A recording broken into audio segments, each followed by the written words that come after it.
네, 안녕하십니까. 오늘 세미나 진행을 맡은 회계사회 이태규 연구위원입니다. 우선 바쁘신 가운데도 온라인 세미나에 참여해 주신 회원 및 시청자 여러분께 감사드립니다. 오늘 세미나는 발표와 토론을 포함하여 대략 2시간에 걸쳐 진행될 예정입니다. 세미나 내용에 대해 질문이나 의견이 있으신 분들께서는 시청하고 계시는 유튜브 화면 하단에 있는 질문 등록 코너를 이용해 주시기 바랍니다. 그럼 이번 세미나를 주최하는 한국공인회계사회 김영식 회장님의 개회사가 있겠습니다. 회장님 나오십시오.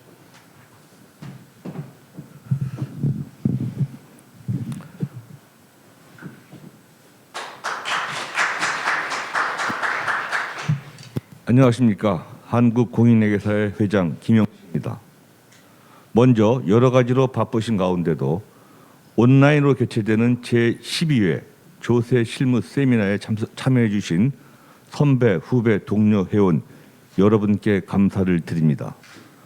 오늘 세미나에서 그동안의 연구 결과를 발표해 주시는 연세대 이중교 교수님, 안진회계법인 이재우 회계사님께 감사의 말씀을 드립니다.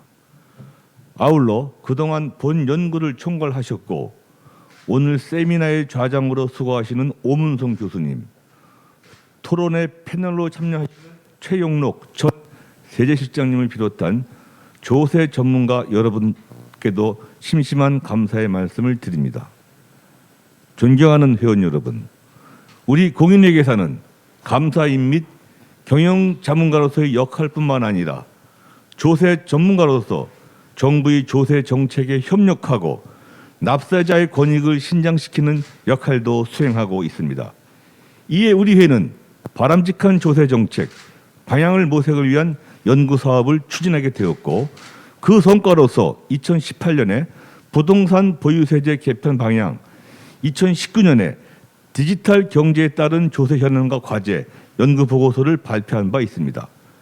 금년 2020년에는 코로나19 사태 이후 최근 어려운 경제 상황을 고려하여 바람직한 채무의 출자 전환 과세제도 운영 방안을 주제로 연구를 수행하였고 오늘 그 결과를 발표하게 되었습니다. 회원 여러분, 채무의 출자 전환은 채무자에게 이자 비용을 줄여주어 재무 구조를 건실하게 하고 채권자에게는 훗날 주식 처분을 통해 채권을 회수할 수 있는 기회를 주는 제도입니다.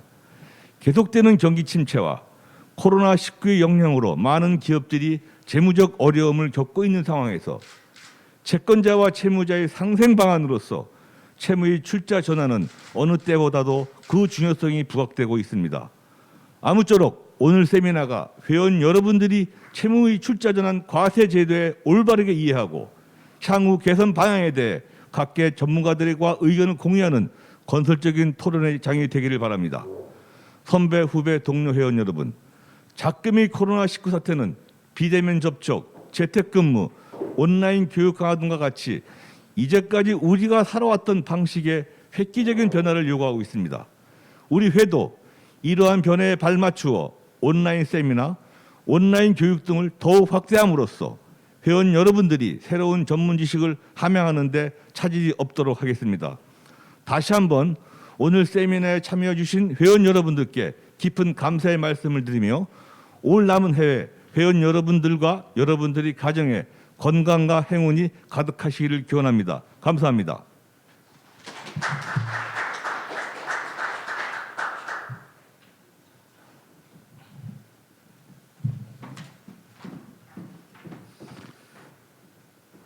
네, 회장님 수고 많으셨습니다. 바로 이어서 공동 주최자인 한국조세정책학회 오문성 회장님의 환영사가 있겠습니다. 교수님 나오십시오.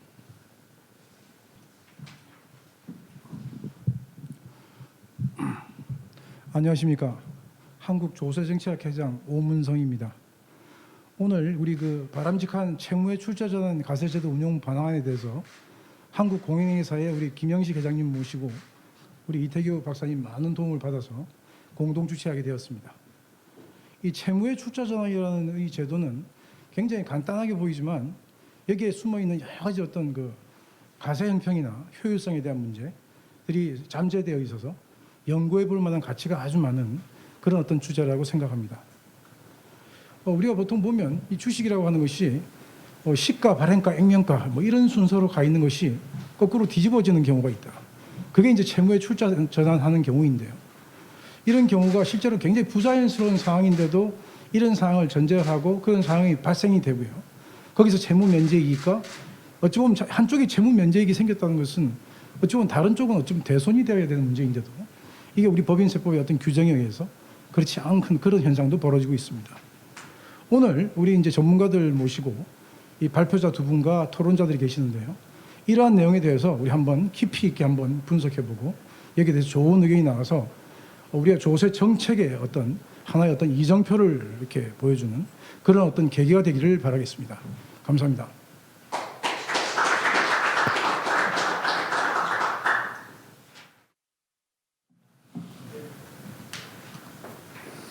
네, 감사합니다. 오늘 주제 발표는 연세대학교 법학전문대학원 이준규 교수님과 안진의 개법인 이재우 상무님이 수고해 주시겠습니다.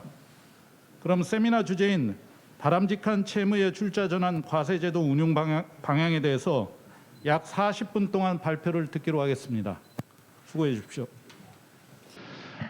발표 목차 한 4개 정도로 구성이 되어 있는데 저희가 나누어서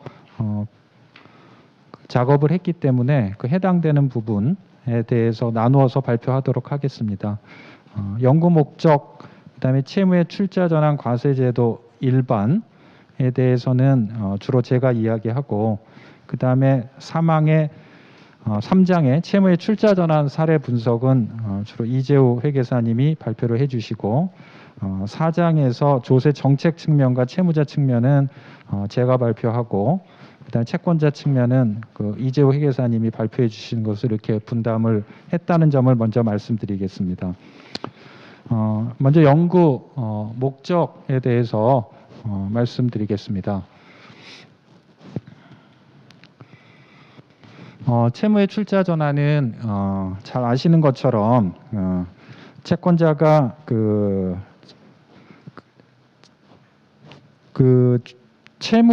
채권을 받는 대신에 채권을 변제받는 대신에 그것을 이제 주식으로 채권을 변제받는 것을 이야기합니다. 이 채무의 출자 전환이 이루어지면 채권자의 지위는 주주의 지위로 바뀌게 되고 채무자 입장에서는 채무가 이제 소멸이 되는 효과가 발생합니다. 그에 따라서 여러 가지 과세 문제가 발생하는데, 그와 같은 과세가 부담이 돼서 채무의 출자 전환을 적극적으로 활용하는데 이제 장애가 되고 있습니다. 그래서 이런 바람직한 세제를 갖다가 어떻게 우리가 설계를 해야 되는지에 대해서 살펴보도록 하겠습니다.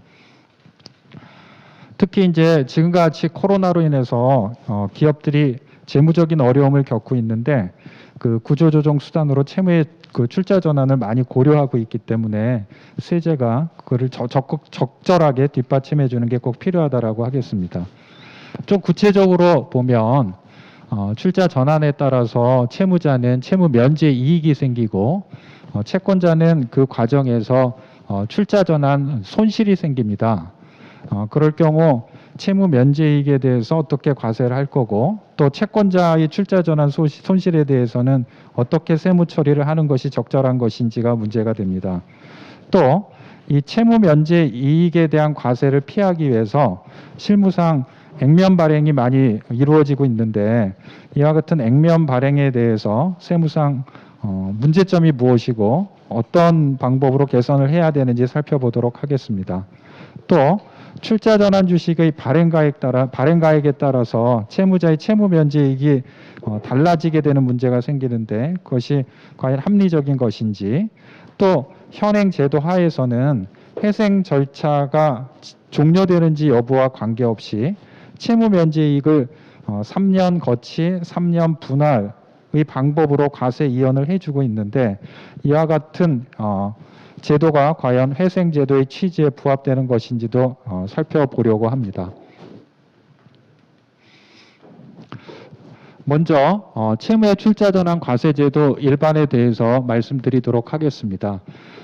기업 회생제도는 기업이 재무적으로 어려움을 겪고 있을 때 채무를 조정하고 채무를 구조조정하는 방법으로 기업의 회생을 도모하기 위한 제도입니다. 기업이 경제적으로 어려움을 겪고 있을 때 우리 채무자 회생 파산제도에서는 파산보다는 회생을 우선시해서 회생의 가능성이 있는 기업에 대해서는 회생을 할 수 있도록 도모하는 제도를 두고 있습니다. 기업 회생 절차의 일반적 구조는 채무를 조정을 해서 그 회생 계획안을 법원이 인가를 하게 되면 그것을 수행하는 방식으로 이루어지고 있습니다. 회생제도와 구분되는 제도로 워크아웃 제도가 있는데 워크아웃 제도, 회생제도가 법원의 감독하에 이루어지는 제도인 반면에 워크아웃은 채권 금융기관, 즉 채권자 금융기관 주도하에 이루어지는 제도라고 하는 점에서 차이가 있고 그렇기 때문에 대상 기업도 좀 제한이 있습니다. 근거법도 기업구조 조정 촉진법에 의해서 워크아웃은 이루어지고 있습니다. 채무의 출자 전환은 채무자에게나 채권자에게나 장점이 있기 때문에 채권자 입장에서도 그 기업을 회생시키는 방법으로 출자 전환이 많이 이용이 되고 있습니다. 출자 전환의 방식에는 현물 출자 방식과 상계 방식이 있는데 출자 전환 방식은 검사인을 선임해야 된다든지 또는 검사 등의 절차가 좀 복잡해서 주로 상계 방식이 많이 이용이 되고 있습니다. 과거의 상법상 채무의 출자 전환에 대한 그 이용의 그 법령상 근거가 뚜렷하지 않아서 조금 문제점으로 지적이 됐었는데 현행 상법상으로는 상계의 경우에 회사의 동의가 있으면 상계 방식으로 출자 전환이 가능한 것으로 법령이 개정이 돼서 법령상 제약이 없는 상황입니다. 세법 규정상으로는 과거에는 채무의 출자 전환 관련한 근거 규정이 그 법인세법 17조의 주식 발행 액면 초과액이라고 돼 있었고 사실 이 규정만 있었을 때는 과거에 재무부에서 주식 발행 액면 초과액은 자본거래에 기한 것이어서 법인세 과세가 안 된다라고 해석을 했는데 2003년도에 시가를 초과해서 발행된 가액은 채무 면제액의 성격이 있다라고 해서 과세가 가능한 것으로 예규를 변경을 했고 그 예규를 뒷받침하는 시행령 규정이 개정이 됐고 그런데 그 시행령 규정이 이제 그 위임 입법의 범위를 벗어났다라고 해서 법원에서는 무효의 판결을 받습니다. 그래서 그 시행령 규정을 법률로 상향해서 이제 지금의 모습을 갖추게 됐습니다. 그래서 현행 법인세법 17조에 보면 주식 발행 액면 초과액은 자본거래에 기한 것이기 때문에 원칙적으로 입금에 산입되지 않지만 다만 예외적으로 채무 출자 전환으로 주식 발행하는 경우에 시가를 초과한 금액에 대해서는 과세 입금에 산입할 수 있도록 규정을 하고 있습니다. 법인세법 17조 1항은 결국은 요약해서 이야기하면 시가를 주식 발행 액면 초과금이 생기고 할증 발행을 통해서 그 중에서 시가를 초과해서 발행된 부분에 대해서는 채무 면제이익의 성격이 있다라고 봐서 입금에 산입해서 과세를 하는 것입니다. 다만 어려운 기업의 경우에는 시가가 액면가액 이하로 아래로 떨어질 수도 있습니다. 예를 들어서 발행가가 7,000원이고 액면가가 5,000원인데 시가는 액면가보다 낮은 2,500원인 경우도 흔히 있습니다. 이때 시가를 초과하여 발행된 금액은 4,500원입니다. 7,000원과 2,500원의 차액인 4,500원인데 이 차액이 채무 면제이익이 되는 것이지만 현행 그 과세 실무는 2,500원 부분, 즉 액면가 아래에 있는 2,500원 부분은 자본을 구성한다라고 해서 과세하지 않고 액면가를 초과한 2,000원 부분만 채무 면제액의 성격이 있는 것으로 보아서 과세를 하는 것으로 해석을 하고 있고 그와 같이 실무가 이루어지고 있습니다. 채무 출자 전환의 법적 성격에 대해서는 좀 민사적인 이야기여서 이것은 시간상 넘어가도록 하겠습니다. 사법상 효력에 대해서도 민사적으로도 여러 가지 그 논의들이 있습니다. 시가가 채무액보다 적은 경우 소멸 범위가 과연 시가 평가액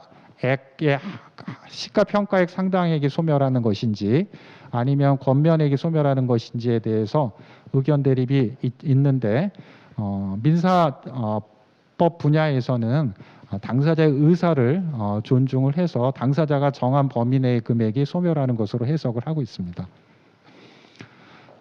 보증 채무에 대해서도 조금 논의가 있는데 특히 회생기업에 대해서는 보증 채무의 어떤 부종성을 완화해서 완화하는 규정이 채무자 회생법에 있는데 판례는 신주의 시가 상당액만큼 보증 채무도 소멸하는 것으로 해석을 하고 있습니다. 다음은 이제 회계 처리에 대해서 우리 이재호 회계사님이 간단하게 설명을 하도록 하겠습니다.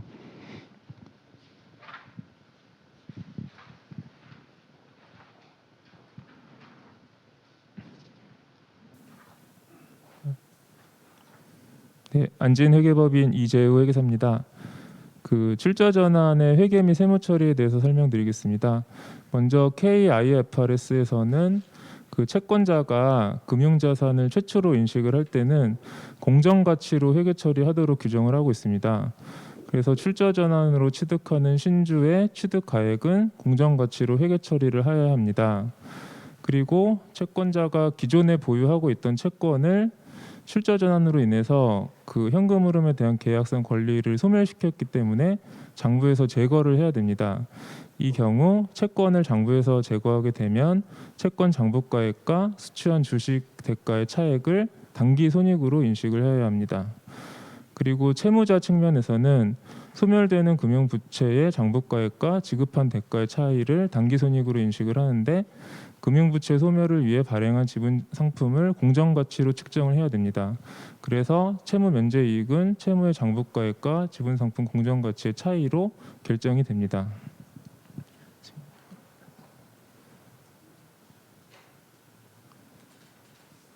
다음으로 일반 기업 회계 기준 설명드리겠습니다. 그 채권자는 지분증권을 받으면 해당 자산을 공정가치로 회계 처리해야 됩니다. 근데 채권자가 받은 자산의 공정가치가 채권의 장부가액보다 작은 경우에는 대손상각비로 처리합니다. 채무자 측면에서는 그 변제되는 채무 장부가액과 이전하는 자산 공정가치 차액을 채무 조정 이익으로 인식을 합니다. 다음 장표에서 보시듯이 그 채권자, 채무자에 대한 회계 처리는 이 도표로 요약을 할 수 있을 것 같습니다. 좀 이해를 돕기 위해서 간단한 회계 처리 사례를 하나 넣어봤습니다. 그 채무자인 A 회사는 만기 10년 액면 금액 5천만 원인 사채를 액면 발행하였습니다. 발행 후 4년이 지나도 채무 상환을 할 수 없게 되어서 채권자와 출자 전환 계약을 통해서 액면 1,000원의 주식 만주를 발행해서 기존 사채를 결제하기로 하였습니다. 교환으로 발행한 주식의 공정가치는 2,500만 원이었습니다. 이 경우 채권자의 회계 처리를 살펴보면 대출 채권 5천만 원을 감소시키고 주식 2,500만 원 인식하고 대손상각비 2,500만 원을 인식합니다.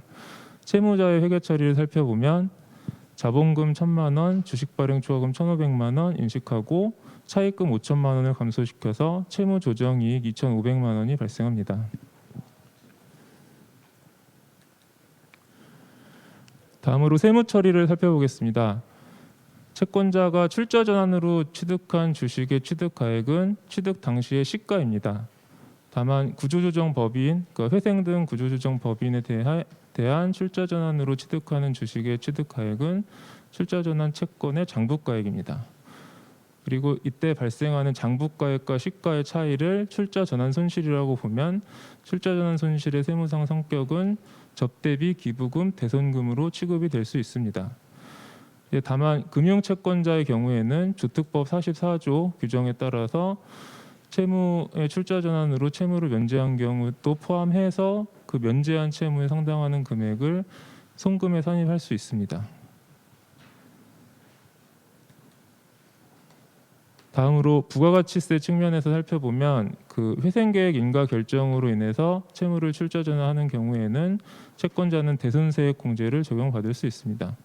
대손금을 회수하게 되는 경우 대손세액을 매출세액에 가산하여야 합니다. 그 밖에 금융기관이 출자 전환으로 법인의 주식을 취득하는 경우 간주취득세가 면제됩니다.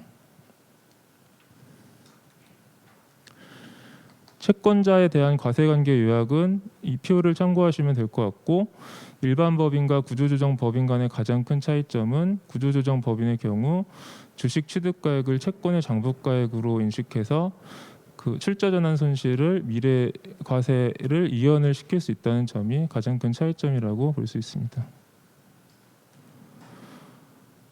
다음으로 채무자의 세무 처리를 살펴보도록 하겠습니다.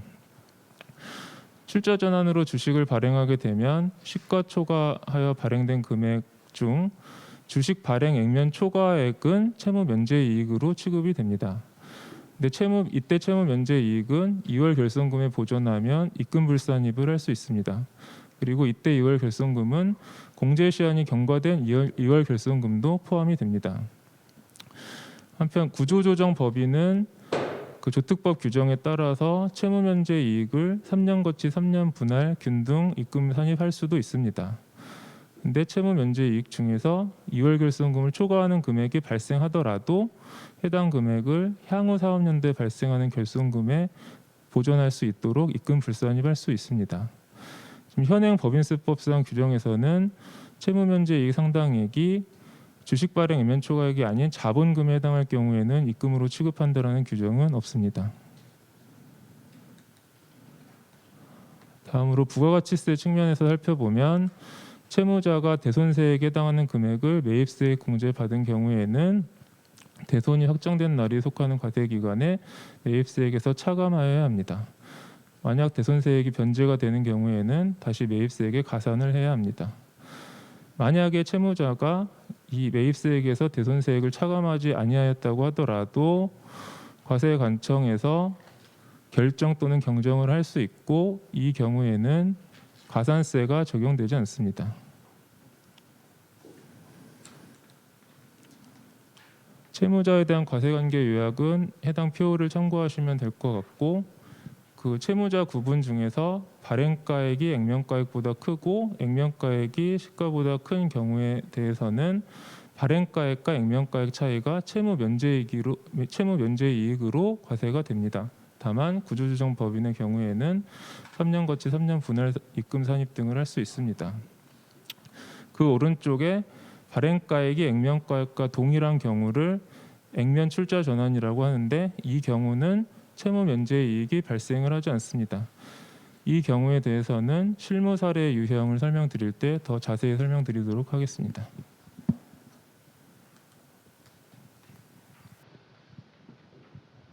다음에 사례는 판례를 한 몇 개 보겠는데요. 판례는 그 채무의 출자 전환에 관한 판례가 그렇게 많지는 않습니다. 그래서 가장 대표적인 판례 한 3개 정도를 간단하게 소개를 하면, 먼저 2010도 17564 판결은 전원합의체 판결인데, 당시의 세법에서는 주식 발행 액면 초과액에 대해서는 법률에서 입금 불산입한다고 규정을 하고 있었고, 시행령에서는 그 주식 채무 출자 전환하는 경우에 발행가액에서 시가를 차감한 금액에 대해서는 발행 액면 초과액에서 이제 제외한다라고 규정을 하고 있었습니다. 이 부분에 대해서 법원의 다수 의견은 시행령이 납세자에게 불리하게 과세 범위를 확장했다는 이유로 위임 범위 한계를 벗어나서 이제 무효라고 판단했습니다. 다만 이에 대해서는 소수 의견도 있는데, 소수 의견 입장에서는 시행령이 당연한 이치를 그냥 법률의 규정 그냥 구체화한 것이다. 왜냐하면 주식의 발행가액에서 시가를 뺀 부분은 채무 면제이익의 성격을 가지고 있기 때문에 납입 자본금이라고 좀 볼 수 없어서 그 부분에 대해서 과세한다라고 하는 것을 구체화한 것이기 때문에 위임입법의 한계를 벗어났다고 볼 수 없다는 소수 의견이 있었지만 다수 의견은 일단 무효라고 판단을 했습니다. 다음 이제 두 번째 판결은 대손세액 공제에 관한 판결인데 실제 실무상 회생 기업 같은 경우는 채무 출자 전환을 하게 되면 그 주식을 그날 바로 무상 소각하는 경우들이 많습니다. 이렇게 무상 이제 소각하게 되면 주주들은 이제 주주로서의 권리를 행사할 수가 없기 때문에 이게 이제 회수 불능으로 확정됐다라고 봐서 이제 대손세액 공제가 가능하다. 그러면 상대방 법인은 매입세액에 이제 매입세 공제했던 것을 이제 빼야 되는 문제가 생기죠. 그래서 대손세액 공제 가능하다라고 판단한 사례입니다. 원칙적으로는 구조조정 기업의 같은 경우 그 주식 취득가액이 장부가액이 되기 때문에 대손금이라고 하는 게 생길 수가 없는 것이고 이론적으로만 보면 또 그 더 나아가서는 대손세액 공제도 대손금을 전제로 한 것이기 때문에 법률 규정만 놓고 보면 조금 대손세액 공제 인정하는 게 좀 어려울 수도 있는데 실제 소각이 돼서 주주로서의 권리를 행사할 수 없다는 점을 중시해서 대손세액 공제 가능하다라고 판단을 했고 이러한 판례 입장을 받아들여서 2019년 2월 12일 날 부가세법 시행령에 같은 취지로 회생계획 인가 결정에 따라 채무를 출자 전하는 경우에 그 장부가액과 주식 시가의 차익을 대손세액 공제로 처리할 수 있도록 입법화를 했습니다. 다음에 지방세 쪽에서는 채무 출자 전환으로 주식을 취득하는 경우에 간주취득세 문제가 생길 수가 있습니다. 그런데 기존의 판결에서는 회생기업의 경우에는 그 실질적 지배력이 없어서 간주취득세를 부과할 수 없다고 판단했지만 기초법상의 워크아웃 기업에 대해서는 법적 제한, 주주권 행사하는 데 대한 법적 제한이 존재하지 않는다는 이유로 간주취득세를 부과할 수 있다고 판단을 했습니다. 그렇지만 여기에 나와 있는 2018도 44753 판결은 그 간주취득세를 부과할 수 없는 걸로 했는데 그 당시에 처분권들을 다 일임을 했고 그다음에 기존 주주의 보유 주식을 무상감자하기 위해서 처분권을 다 일임을 했기 때문에 실질적으로 지배권을 행사할 수 없다는 점을 중시해서 워크아웃 기업임에도 불구하고 간주취득세 부과가 위법하다라고 판단한 사례입니다.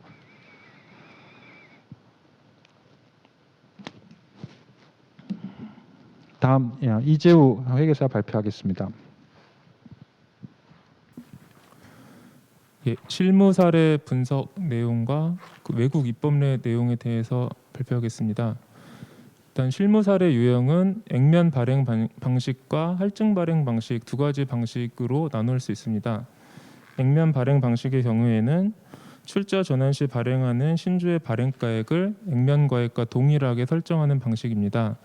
이제 현행 법인세법 상으로는 채무 면제 이익 상당액이 주식 발행 액면 초과액에 해당하는 경우에는 입금으로 취급하도록 하고 있지만 자본금인 경우에는 입금에 해당한다는 규정이 없습니다. 그래서 채권 전액을 자본금으로 전환하는 액면 출자 전환에 있어서는 주식 시가 초과분을 채무 면제 이익으로 취급을 할 수가 없습니다.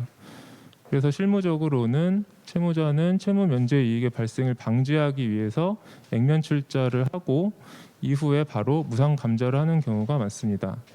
이 경우 채무 면제 이익이 발생하지 않기 때문에 기존에 2월 결손금이 있었다고 하더라도 채무 면제 이익과 상계되는 금액은 발생하지 않고 기존 2월 결손금을 그대로 사용할 수 있게 됩니다.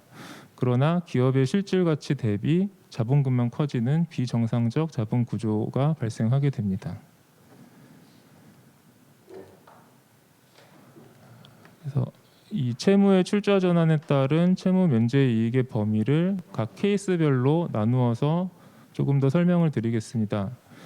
첫 번째 케이스처럼 그 주식 시가가 채권 가액보다는 적지만 액면 가액보다 큰 경우에는 주식의 시가와 채권 가액의 차액이 채무 면제 이익으로 과세가 되고 나머지 부분은 주식 발행 액면 초과금으로서 과세가 되지 않습니다. 그런데 주식의 시가가 액면 가액보다도 더 낮게 되는 경우에는 액면 가액과 채권 가액의 차액이 채무 면제이익으로 과세가 되고 나머지 부분은 자본금으로서 과세 대상에서 제외가 됩니다. 더 나아가서 이 액면 가액을 채권 가액과 주식의 발행 가액과 동일하게 설정을 하게 되는 경우에는 시가 초과분이 전부 다 자본금에 해당하므로 과세에서 제외가 됩니다.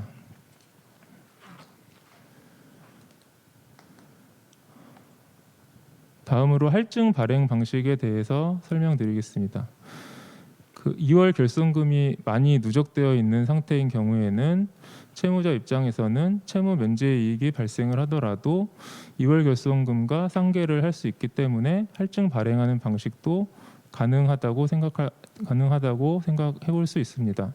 특히 채무자가 구조조정 법인인 경우에는 채무 면제 이익 중에서 2월 결손금을 초과하는 금액이 있다고 하더라도 향후 사업연도에 발생하는 결손금에 보존할 수 있도록 입금 불산입을 할 수 있기 때문에 액면 출자 전환의 필요성이 더욱더 없다고 생각할 수 있습니다. 그렇지만 회생계획이 인가된 후에 중도의 회생 절차가 폐지되는 경우에는 출자 전환 당시에 유예했던 입금 산입이 한꺼번에 일시에 입금 산입이 될 수 있습니다. 이와 같은 문제점이 있기 때문에 채무자가 구조조정 법인인 경우에도 액면 발행 방식이 선호가 됩니다.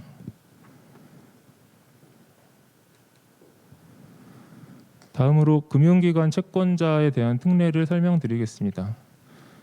회생 계획 인가를 받은 내국 법인이 금융채권자로부터 채무 면제를 받으면 채무자 채무 면제 이익은 3년 거치 3년 동안 분할 입금 산입할 수 있고 채권자는 채무 면제한 가액을 송금해 산입할 수 있습니다. 이러한 점은 출자 전환 시점을 단순히 대손 요건 충족 시기의 특례라고 판단했다기보다는 법인세법 시행령 72조에서 주식 취득가액을 시가로 명확히 규정하고 있고 그리고 채무자에게 채무 면제 이익이 과세된다면 채권자에게는 그에 상당하는 금액을 송금에 산입하는 것이 법인세법상 과세체계에 부합하다는 측면을 고려한 것으로 이해가 됩니다. 그 밖에 개인이 법인에 대한 채권을 출자 전환하는 경우가 있습니다.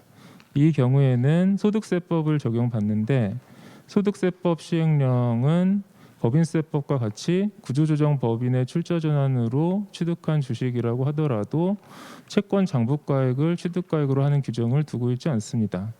기획재정부 유권 해석에 따르면 회생 절차로 인한 출자 전환으로 발생한 출자 전환 손실, 그러니까 주식의 시가와 채권의 장부가액 차액은 대손금으로 송금 산입할 수 있다고 유권 해석한 바 있습니다.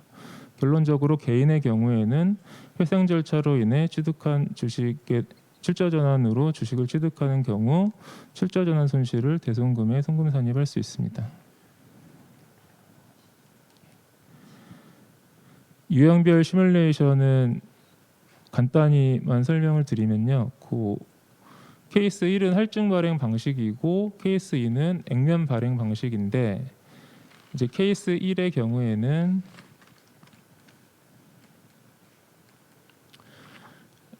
이 입금 산입이 주식 발행 액면 초과액만큼 입금 산입이 되고 2월 결손금을 보존시켜서 세무상 이익이 500 정도 과세가 됩니다.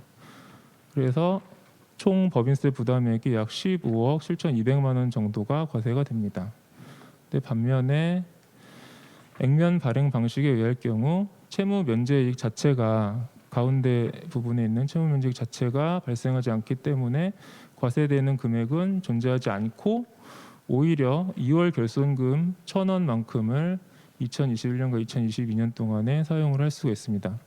그래서 총 법인세 부담액은 약 12억 4,200만 원으로 감소합니다. 이와 같이 출자 전환 시 주식의 발행가액을 조정하는 것만으로도 법인세 부담액에 큰 차이가 발생할 수 있습니다. 다음으로 외국의 입법례를 간단하게 말씀드리겠습니다. 미국 일본, 독일 같은 경우에는 모두 앞서 살펴본 회계 처리와 유사한 방식으로 과세 처리가 이루어지고 있습니다.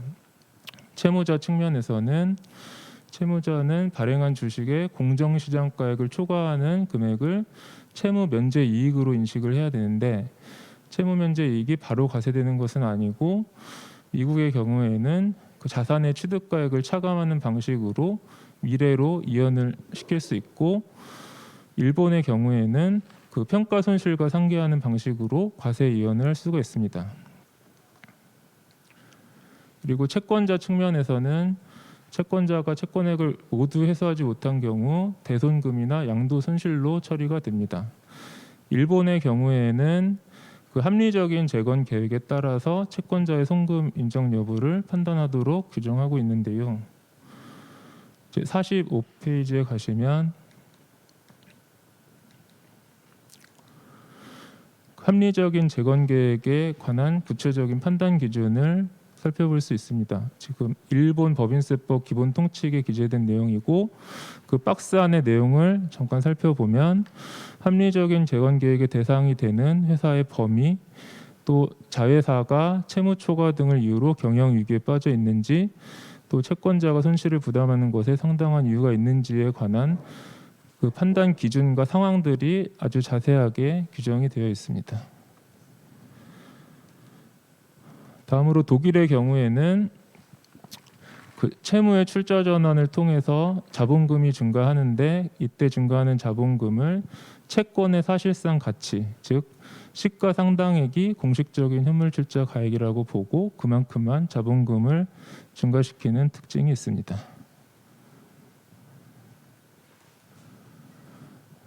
다음으로 조세정책적 측면 발표하시겠습니다. 이 케이스들은 앞에서 시뮬레이션 한 거, 케이스들은 그 앞에서 시뮬레이션 한 거하고 크게 다르지 않기 때문에 뒤에 결론적인 부분을 좀 말씀을 드리도록 하겠습니다. 그 채무의 출자 전환 과세제도 어떤 개선 방안을 도출함에 있어서는 과세 형평이라든지 또 효율적 구조 조정이라고 하는 가치를 고려를 해야 하는데 채무의 출자 전환 과정에서 채무자는 채무 면제 이익이 생기고 채권자는 출자 전환 손실이 생깁니다. 채무자의 채무 면제 이익은 채권자의 출자 전환 손실에 대응하는 것이기 때문에 원칙적으로 채무자에게 채무 면제 이익이 생기면 채권자에게 대손금으로 처리해 주는 것이 논리의 정합성이 맞습니다.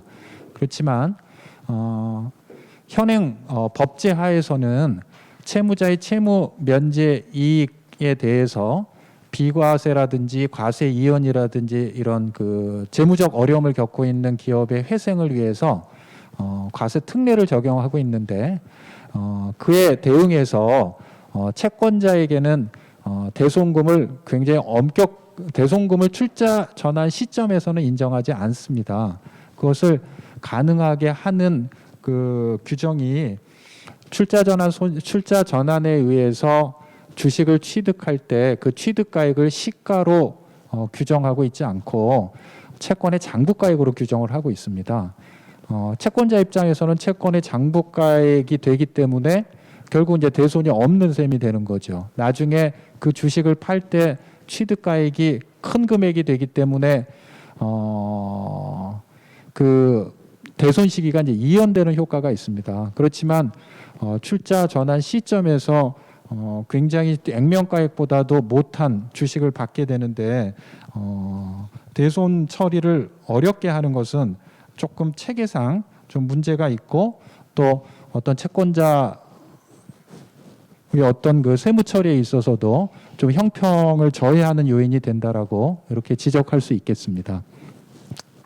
다음에 그 채무자 측면과 채권자 측면으로 나누어서 이제 채무 면제 과세 부분에 대한 문제점은 지금 현행 법제 하에서는 발행가액이 시가를 초과하는 금액에 대해서 입금 산입을 하는데 그것은 주식 발행 액면 초과액 중에서 발행가액이 시가를 초과하는 금액에 한해서 입금 산입이 되기 때문에 할증 발행의 경우에만 법인세 과세 문제가 생깁니다. 그렇기 때문에 기업들이 이를 피하기 위해서 액면 발행을 하는 경우가 많이 있습니다. 물론 채무 2월 결성금과 상계할 수 있기 때문에 채무 면제익을 2월 결성금의 규모가 큰 기업 같은 경우에는 액면 발행을 하지 않고 할증 발행을 하는 경우도 있지만 이 2월 결성금이라고 하는 것도 결국은 장래에 세금을 줄이는 데 사용할 수 있기 때문에 액면 발행을 하면 그 2월 결성금을 향후에 그대로 이용할 수 있습니다. 그러한 이점이 있기 때문에 할증 발행보다 2월 결성금이 많더라도 액면 발행을 하는 것이 이제 일반적인 실무례로 보입니다. 이와 같이 이제 할증 발행 대신 액면 발행을 선호하는 것은 다분히 이제 채무 면제액에 대한 법인세 과세를 좀 피하기 위한 의도가 강합니다. 그럼에도 불구하고 액면 발행을 그대로 세법에서 용인해 주는 것은, 즉 여기서 용인해 준다라고 하는 것은 과세를 하지 않는다는 걸 얘기합니다. 용인하는 것은 다음과 같은 문제가 생길 수 있습니다. 첫 번째, 이제 주식의 시가가 액면가액에 미치지 못함에도 액면 발행을 그대로 받아들여 주면 자본 충실을 이제 해야 할 수 있는 문제가 있습니다. 예를 들어서 주식의 액면가액이 10,000원이고 시가가 3,000원 또는 그 아래에 불과한 경우 3,000원의 가치를 가진 채권에 대하여 10,000원의 주식을 교부한 셈이 되기 때문에 그 법인이 결국 부실화될 수 있고, 또 그래서 향후 이제 자본금을 줄여야 하는 문제가 생깁니다. 두 번째는 주식의 시가가 얼마이든 관계없이 액면가액으로 출자 전환함으로써 채무 면제액의 과세를 피할 수 있는 길을 열어주는 것 자체는 과세 형평과 조세 정의에 있어서도 좀 문제가 있다고 할 수 있습니다.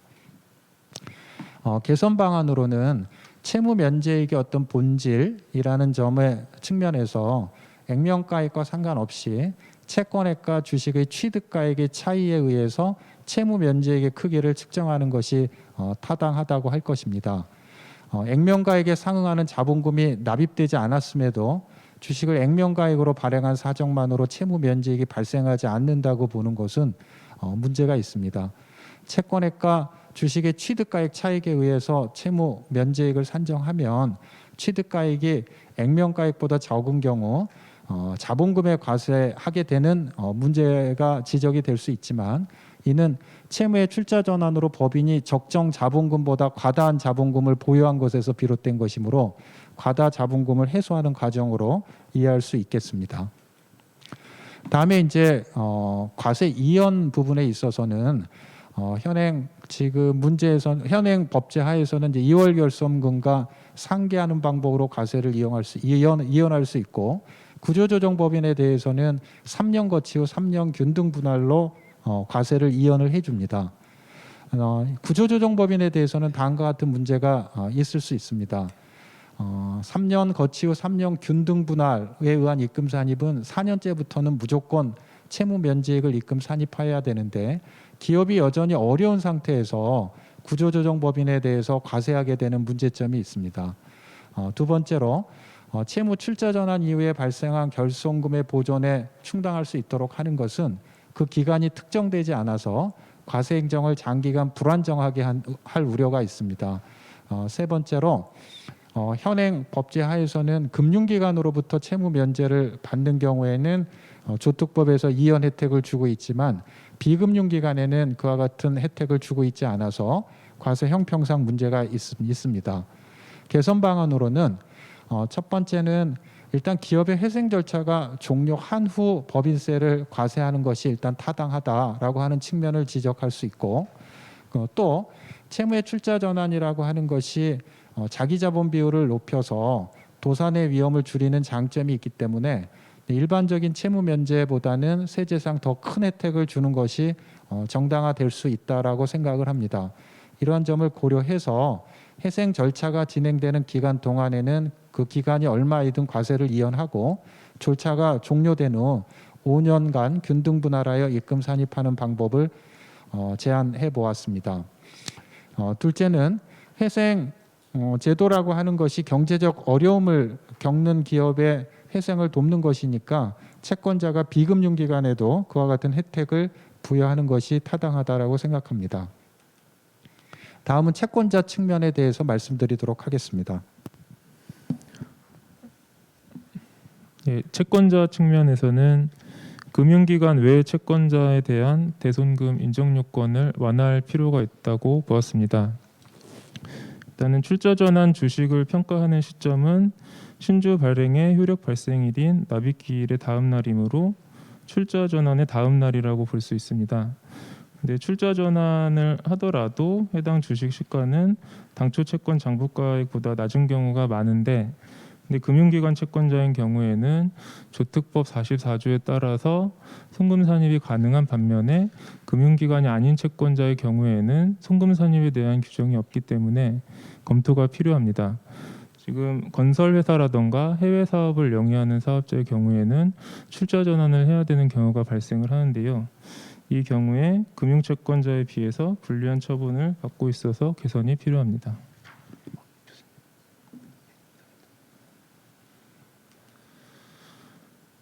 이와 관련하여 출자 전환 손실의 성격 및 귀속 시기를 살펴보면 과세관청은 출자 전환 손실을 채권 포기로 인한 채권자 법인의 대손금이라고 파악하고 있고 결산 조정인 대손금으로 취급하고 있습니다. 반면에 조세심판원은 대출 채권이 법률적으로 소멸하기 때문에 신고 조정 항목인 대손금이라고 판단하고 있습니다. 그래서 결산 조정인지 신고 조정인지에 관한 견해 차이는 있지만 출자 전환 손실의 본질적인 성격은 대손금이고 그 귀속 시기는 출자 전환 시점입니다.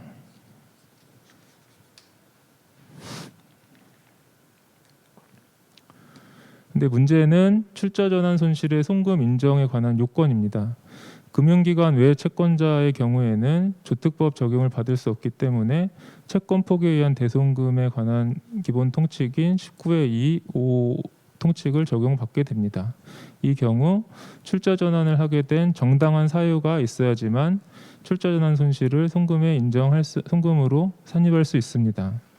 이때 정당한 사유는 채권 전액을 약정된 변제기에 회수하는 것이 채무자의 재정 상태나 영업 실적에 비추어 통상인의 관점에서 불확실한지, 채권을 포기하고 기업 재건을 통해 조기 회수하는 것이 합리적인지 여부로 판단을 하는데 이에 관한 구체적인 판단 기준이나 상황이 없어서 실무적으로 적용이 매우 어렵습니다.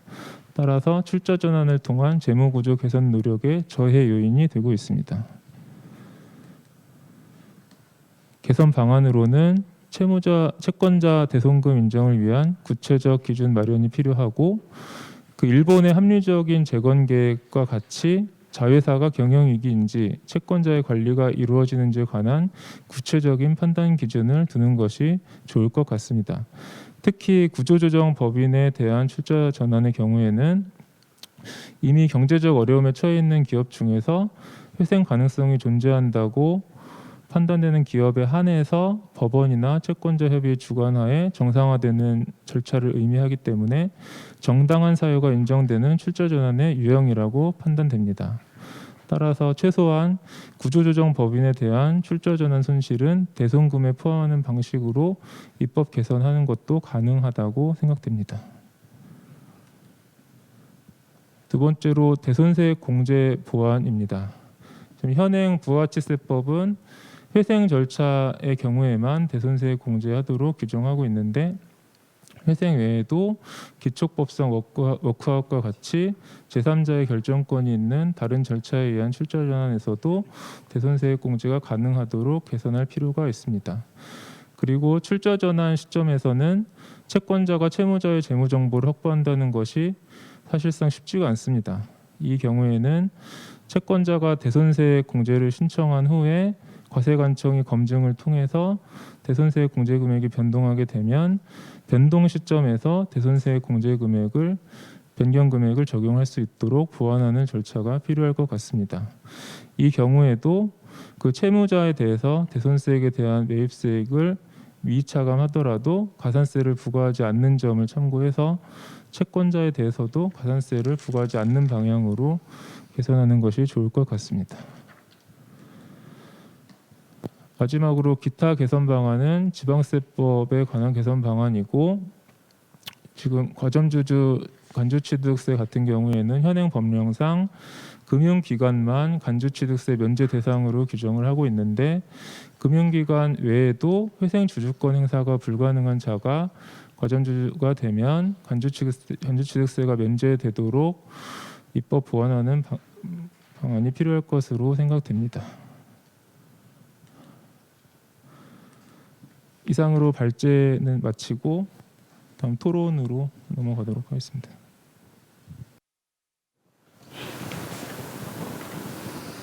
감사합니다. 바로 토론을 시작하도록 하겠습니다. 오늘 패널 토론 좌장은 한국조세정책학회 회장이신 오문성 교수님이 수고해 주시겠습니다. 이후 진행 부탁드리겠습니다. 안녕하십니까. 자장을 맡은 한국조세정책학회장 오문성입니다. 오늘 그 세미나는 실제 우리 한국공인회계사회와 한국조세정책학회가 이 주도해서 우리 그 저와 우리 연세대학의 이준교 교수님, 이재우 회계사님, 우리 이태규 박사님 해서 이렇게 같이 이 연구를 해왔던 내용입니다. 그래서 이걸 지금 세미나를 열고 있습니다. 제가 지금 현재 자장을 맡고 있고요. 지금 그 오른쪽부터 제가 우리 패널들을 소개시켜드리겠습니다. 제일 제 오른쪽에 강석규 변호사님입니다. 반갑습니다. 법무법인 태평양 소속입니다. 제 바로 오른쪽에 문서훈 교수님이십니다. 반갑습니다. 한림대 경영학과에 재직 중이십니다. 제 바로 왼쪽으로 이동건 전무님입니다. 예, 3일 회계법인에 계십니다. 그리고 저 왼쪽에 임동원 박사님이십니다. 한국경제연구원에 재직하고 계십니다. 그리고 저 끝에 제 왼쪽에 이 최영록 고문님이신데요. 인사하시죠. 지금 현재 세무부인 한길텍스에 계시고 세제실장을 역임하신 분입니다. 자, 이거 시작하기 전에 우리 그 이준교 교수님과 이재우 상무님께 발표 감사하다는 말씀을 드리고요. 지금 이제 진행은 이렇게 하겠습니다. 저에게 주어진 시간이 50분입니다. 1시간인데요. 50분은 우리 패널들에게, 10분은 Q&A 시간이기 때문에 제가 각 이 5분의 패널들에게 10분 정도씩을 시간을 할애해 드리겠습니다. 자, 시작하시죠. 예, 강석규 변호사입니다. 그 두 분 발표 잘 들었습니다. 이 학자와 그 실무 전문가 두 분께서 합동으로 발표를 하시니까 이 법리적인 면뿐만 아니고 실무적인 면에서도 상당히 큰 도움이 된 것 같습니다. 저는 뭐 오늘 토론자로서 발표를 들었다기보다는 그냥 배우는 입장에서 발표를 들었고요. 정말 많은 것을 배웠습니다. 오늘 주로 거론됐던 조문이 이제 법인세법 17조 1항 제1호 그리고 단서 규정인데요. 뭐 대충 얼핏 보면은 실질 가시 원칙에 부합하는 것 같기도 하고 뭐 별 문제 의식 없이 그냥 괜찮은 조문이다 이렇게 생각을 했는데요. 오늘 발표를 들어보니까 정말 많은 문제점들이 있고 따라서 개선안도 많이 좀 거론이 될 수 있는 것 같습니다. 오늘 이 발표가 문제점에 대한 개선에 큰 도움이 되기를 바라고요. 그리고 저도 뭐 발표자 두 분의 뜻에 거의 뭐 동감합니다. 특별히 뭐 제가 토를 달 건 없고요. 다만 그 토론의 활성화를 위해서 제가 조금 다른 시각에서 일부 부분적인 부분에 관해서 약간 반대의 어떤 사견을 좀 말씀드려보고자 합니다. 그 발표자께서는 현행 법인세법 17조 제1항 1호 단서가 그 채무의 출조화 전환으로 인한 채무 면제 이익에 관하여 그 할증 발행인 경우만 발행가액이 시가보다 높을 경우 그 차익을 입금 산입하여 과세하고 액면 발행의 경우에는 발행가액이 시가보다 높더라도 그 차익을 과세하지 않는 것은 채무 면제 이익의 본질이나 과세 형평, 조세 정의에 반한다고 비판하시면서 할증 발행인지 액면 발행인지와 관계없이 발행가액과 시가와의 차익을 입금 산입하여 과세하는 것이 바람직하다는 입법론을 제시하셨습니다. 사실 이 참 적법한 과세도 중요하지만은 공평 과세도 정말 중요한 것 같습니다. 오늘 그 비판하신 내용은 어떤 공평 과세 측면에서 많은 문제점이 있다는 지적이신 걸로 보입니다. 발표자 이런 그 견해 뭐 상당 부분 수긍이 갑니다만은 제가 아까 말씀드렸듯이 조금 다른 각도에서 반대되는 그야말로 사견을 잠시 좀 말씀드리고자 합니다. 그 요즘 현행 그 이 규정은 그 예외적이고 의제적인 규정이기 때문에 그 적용 범위를 가급적 엄격히 제한해야 하며 이를 유사한 경우에까지 유추 확대 해석하거나 그와 같은 방향으로 입법은 바람직하지 않다는 그런 사견입니다. 이 법인세법상 입금의 대상에 대하여 취하고 있는 순자산 증가세의 입장에 충실하자면은 주주로서 신주 인수대금으로 법인에 납입한 돈도 법인의 순자산을 증가시킴으로 입금 산입의 대상이 될 수가 있을 것입니다. 하지만 이러한 돈은 법인의 소득이 아니라 법인의 소득을 올리기 위한 투자금이므로 과세 대상이 될 수 없을 뿐더러 여기에 과세를 하게 되면 자본 유출이 생겨서 자본 충실의 원칙에 반하게 됩니다. 그래서 법인세법 15조 제1항은 자본 또는 출자의 납입은 입금의 대상에서 제외하도록 그렇게 규정을 하고 있습니다. 법인세법 17조 제1항 제1호에서 주식 발행 액면 초과액을 입금 불산입 대상으로 규정한 것도 같은 취지라고 생각이 됩니다. 주식 발행 액면 초과액도 주주가 되기 위해서 납입한 돈임에는 액면 금액의 경우와 다를 바 없기 때문에 당연히 입금 불산입 대상이 되는 것입니다. 이와 같이 주주가 죽음으로 납입한 돈은 그 대가로 교부받은 신주의 시가가 어떠하든지 관계없이 입금 산입의 대상이 될 수가 없습니다. 이것이 기본 원칙이라고 생각합니다. 그럼에도 불구하고 법인세법 17조 제1항 단서가 그 채무의 출자 전환으로 주식을 발행하는 경우 그 시가를 초과하여 발행된 금액은 입금 산입한다는 특별 규정을 두고 있습니다. 이는 그 위에서 말한 그 기본 원칙에 대한 예외 규정입니다. 즉 주식 발행 초과금 중 발행가액의 시가를 초과하는 부분은 채무 면제 이익으로 의지하겠다는 것입니다. 그러나 이는 좀 약간 무리한 발상이 아닌가 생각이 됩니다. 이 채무의 출자 전환도 채권자 입장에서는 신주의 인수대금으로 채권을 발행법인에게 공유한 것이므로 그 채권 가액이 곧 주금 납입액이 됩니다. 단지 주금 납입액이 신주의 시가보다 높았을 뿐이고 그래서 고가 인수가 된 것뿐이라고 생각합니다. 주주가 신주를 고가 인수하면 얼핏 보기에 발행법인에게 이익이 생기는 것 같습니다. 그래서 과세당국은 주주와 발행법인이 이 특수관계에 있는 경우 재화의 고가 매입과 마찬가지로 봐서 부당의 계산 부인을 통해서 인수과액과 시가와의 차익을 주주가 법인에게 이익을 분양한 것으로 보는 경우가 있었습니다. 그러나 주주가 신주를 고가 인수한다고 해서 주주가 법인에게 어떠한 이익을 분양한 것으로 보기는 좀 어렵습니다. 왜냐하면 법인은 주주들의 총합체입니다. 그래서 어느 주주가 고가 인수를 통해서 손해를 봤다면 다른 주주가 반대로 그만큼 이익을 보게 되고 그래서 주주 전체, 즉 법인으로서는 이익이나 손해가 있다고 하기 어렵다는 겁니다. 이 점에서 신주의 고가 인수는 일반 재화의 고가 매입과는 좀 성격이 다르다고 생각이 됩니다. 법인으로부터 재화를 고가로 매입하는 경우에는 법인과 매입자가 서로 분리되기 때문에 법인에게 그 차익만큼의 이익이 생기면 매입자는 그만큼 손해를 봅니다.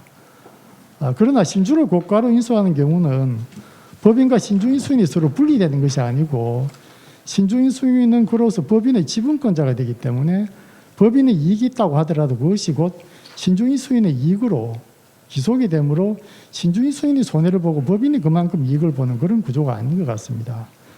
이런 취지는 그 대법원 2014년 7월 24일에 선고된 2013도 15,729 판결에 좀 잘 나타나 있는 것 같습니다. 이 판결은 주주가 특수관계자인 다른 법인으로부터 그 발행의 신주를 고가로 인수했다 하더라도 이를 주주와 법인 간의 고가 매입으로 봐서 부당의 계산 부인을 할 수는 없고 다만 신주의 고가 인수로 인하여 이익을 분여받은 다른 주주가 특수관계자인 경우에 그 부당의 계산 부인을 할 수 있을 뿐이고 그것도 근거 조문이 법인세법 시행령 88조 1항 1호나 2호가 아닌 8호 남호를 적용하라는 겁니다. 그럼에도 불구하고 법인세법 17조 1항 제1호 단서가 신주의 발행가액 중 신주의 시가를 초과하는 부분을 채무 면제이익으로 봐가지고 발행법인 입금으로 본 것은 그 부분은 주금의 납입액이 아니라 그와 별도로 분리되는 채무 면제이익으로 의제를 한 것이죠. 왜냐하면 신주인수인과 발행법인 사이에서는 그 부분도 주금 납입액으로 약정을 하고 실제로 그렇게 이행이 된 것입니다. 그럼에도 불구하고 단서에서는 이와 다르게 채무 면제이익으로 간주를 한 것이기 때문입니다. 이러한 예외적 의제가 정당성을 부여받기 위해서는 채무의 출자 전환을 두 단계로 분리할 수 있어야 될 것 같습니다. 첫 번째로 채권자는 출자 전환할 채권 과액 중에 신주의 시가를 초과하는 부분만을 따로 분리해서 채무 면제의 의사표시를 해야 합니다. 그래서 남은 채권 가액을 신주의 시가와 일치시켜 두어야 합니다. 그 다음 두 번째로 남은 채권 가액으로 신주를 인수해야 합니다. 이렇게 분리되어야만 첫 번째 단계에서 채무 면제액을 법인의 입금으로 산입할 수 있을 것 같습니다. 그러나 실제 거래가 이와 같이 두 단계로 분리될 수 없으면 자명하고 신주인수인과 발행이나 의사와 합치되지도 않으며 이게 또 실질에 부합하는지도 크게 의문입니다. 신주의 고가인수가 예외적이며 또한 허용되지 않는 것이라면 위와 같은 의제가 어느 정도 수긍이 될 수 있겠지만 신주의 고가인수는 예외적인 것도 아니고 허용되지 않는 것도 아닌 것 같습니다. 그래서 위 단서 규정은 그 정당성이 좀 약한 것이 아닌가 그런 생각입니다. 아까 발표자도 말씀하셨듯이 이 단서 규정이 당초 시행령 규정에 있을 때 대부분 전원합의체 판결이 위임 근거가 없다는 이유로 무효를 선언한 것도 그것이 정당성이 약한 의제적, 예외적이고 의제적인 규정이기 때문이 이유였던 것으로 생각이 됩니다. 이제는 과시관청 입법활동으로 법률의 규정으로 격상을 시키긴 했지만 여전히 저는 그 정당성이 약한 의제적 규정이라는 점에는 변화가 없다고 생각이 됩니다. 그래서 가급적 그 적용 범위도 그 문헌의 범위 내로 제한하는 것이 타당하지 않나 하는 생각입니다. 그래서 채무자 출자 전환 시 액면 발행이나 할인 발행의 경우에는 시가보다 발행 가격이 높다고 하더라도 이 단서 규정의 적용을 유추 확대하거나 그러한 방향으로 법을 개정하는 것은 예외적이고 의제적인 규정을 확대하는 것이어서 별로 바람직하지 않다는 것이 저희 사견입니다. 이상 간단히 토론 마치겠습니다. 감사합니다. 자, 두 번째로 이 토론하실 분은 우리 문성훈 교수님이십니다. 예, 반갑습니다. 한림대 문성훈입니다. 우선 발표 잘 들었고요. 제가 이제 발표문을 받고 조금 생각해본 제 의견을 말씀드리도록 하겠습니다. 이 발제문은 채무의 출자 전환 과세제도를 민사 및 상사 법률 관계 및 기업 회계 기준상 취급을 기반으로 해서 채무자와 채권자의 출자 전환에 대한 현행 과세상 지급 및 문제점을 잘 제시하고 해결 방안을 모색하고 있는 발표문이라고 생각하고 있습니다. 그리고 이 논문은 이 코로나 사태에 따라서 재무적 공경을 많이 받고 있는 기업들이 많은데 이를 세법이 어떻게 취급해야 하는지를 논리적으로 제시하고 있어서 저는 개인적으로 좀 문의하였는데 읽어보면서 재무 면제 및 출자 전환에 대한 과세상 취급이라는 주제를 다시 생각하게 됐고 공부도 할 수 있는 좋은 계기가 되었던 것 같습니다. 그래서 저는 조금 이제 구체적인 내용보다는 제가 봤을 때는 이제 이론적인 부분과 세법과 다른 법과의 관계 그리고 왜 여기에 대해서 과세 문제가 생기는지를 조금 중심으로 생각을 해봤습니다.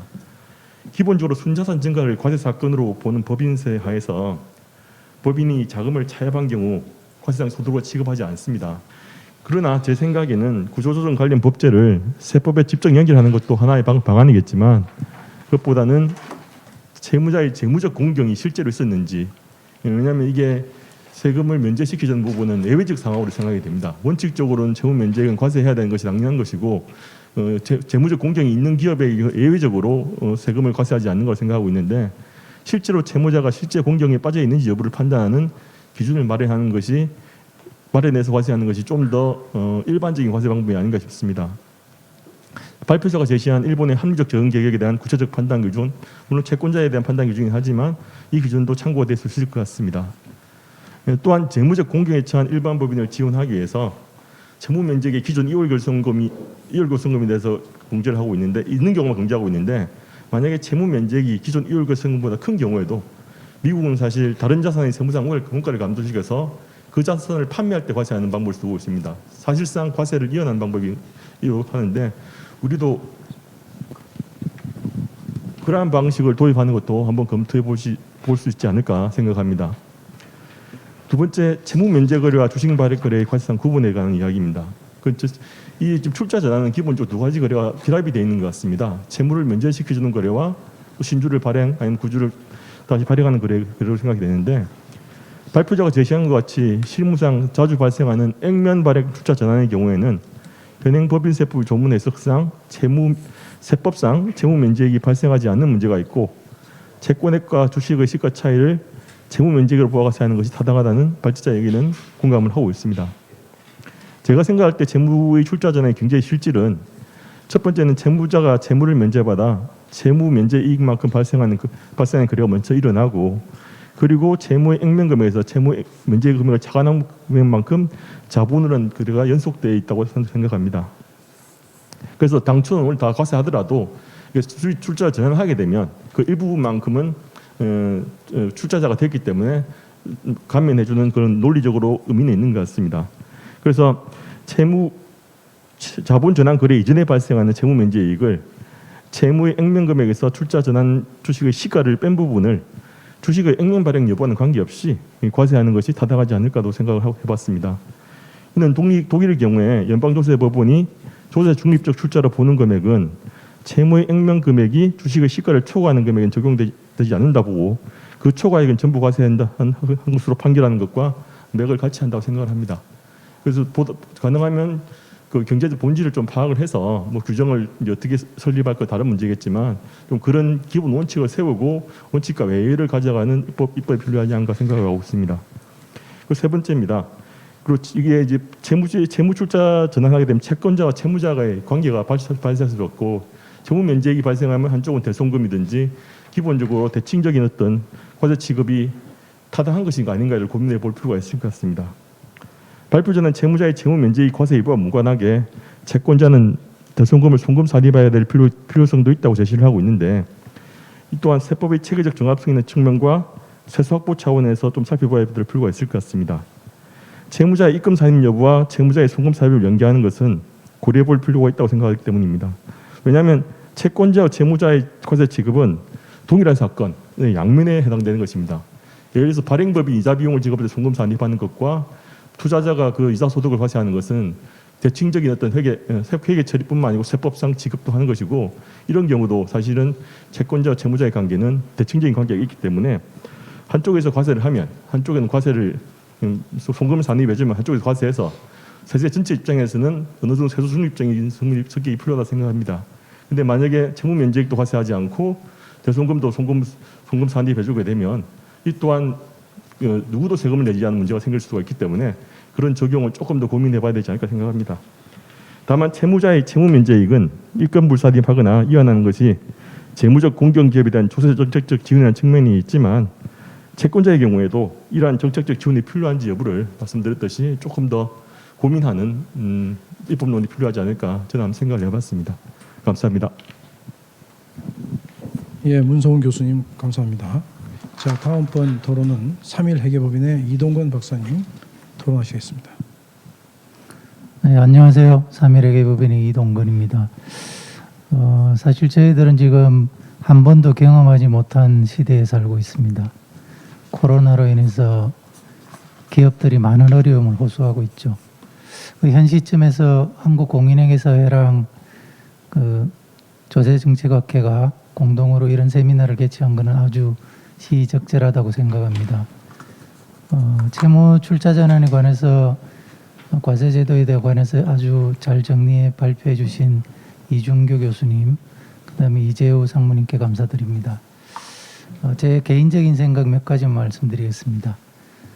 조세라는 거는 원래 본원적 목적이 국가 재정 조달에 있습니다. 반면에 최근에는 사회 경제적 목적 실현을 위해서 조세를 수단으로 사용하는 정책적 조세가 아주 많이 쓰입니다. 정책적 조세에는 어떤 납세자 행동을 못하게 하는 송금불산입 같은 걸 동원해서 못하게 하는 규제적 조세가 있고요. 그 다음에 어떤 납세자의 바람직한 행동을 유도하는 유도적 조세가 있을 수 있습니다. 특히 이제 법인세법상의 그 기업 합병이나 분할 관련해 가지고 원칙적으로는 사업의 양도로 봐서 양도 차익에 대해서 과세하는 게 맞지만 원활한 구조조정을 지원하기 위해서 어떤 적격 합병이나 적격 분할에 대해서는 과세를 이어내주고 있죠. 그게 대표적인 정책적 조세 사례일 것 같습니다. 채무 출자 전환에 대해서도 사실은 공경기업의 그 조속한 회생을 지원하기 위해서 세제상 혜택을 부여하는 게 그 입법 취지인 것 같습니다. 국세청 입장에서 보더라도 채무를 출자 전환하면 그 송금 인정이 되는 이자 관련 차입금은 줄어들고 그다음에 자본금이 늘어나니까 세제상 혜택을 주는 게 당연한 것 같습니다. 이러한 그 조세의 정책적 목적을 달성하기 위해서는 어떤 세제 지원의 방향이 명확해야 되고 또 일관성이 있어야 할 것 같습니다. 법인세법상 그 채무자 출자 전환 시 채권자 취득가의 규정이 있습니다. 그 법인세법 41조랑 시행령 72조의 규정이 되어 있는데요. 물론 그 출자 전환 거래를 자본 거래로 보면 뭐 아무 문제도 없겠죠. 그렇지만 지금 법인세법상으로는 자본 거래와 손익 거래가 혼합된 걸로 이제 보고 있는 걸로 판단이 됩니다.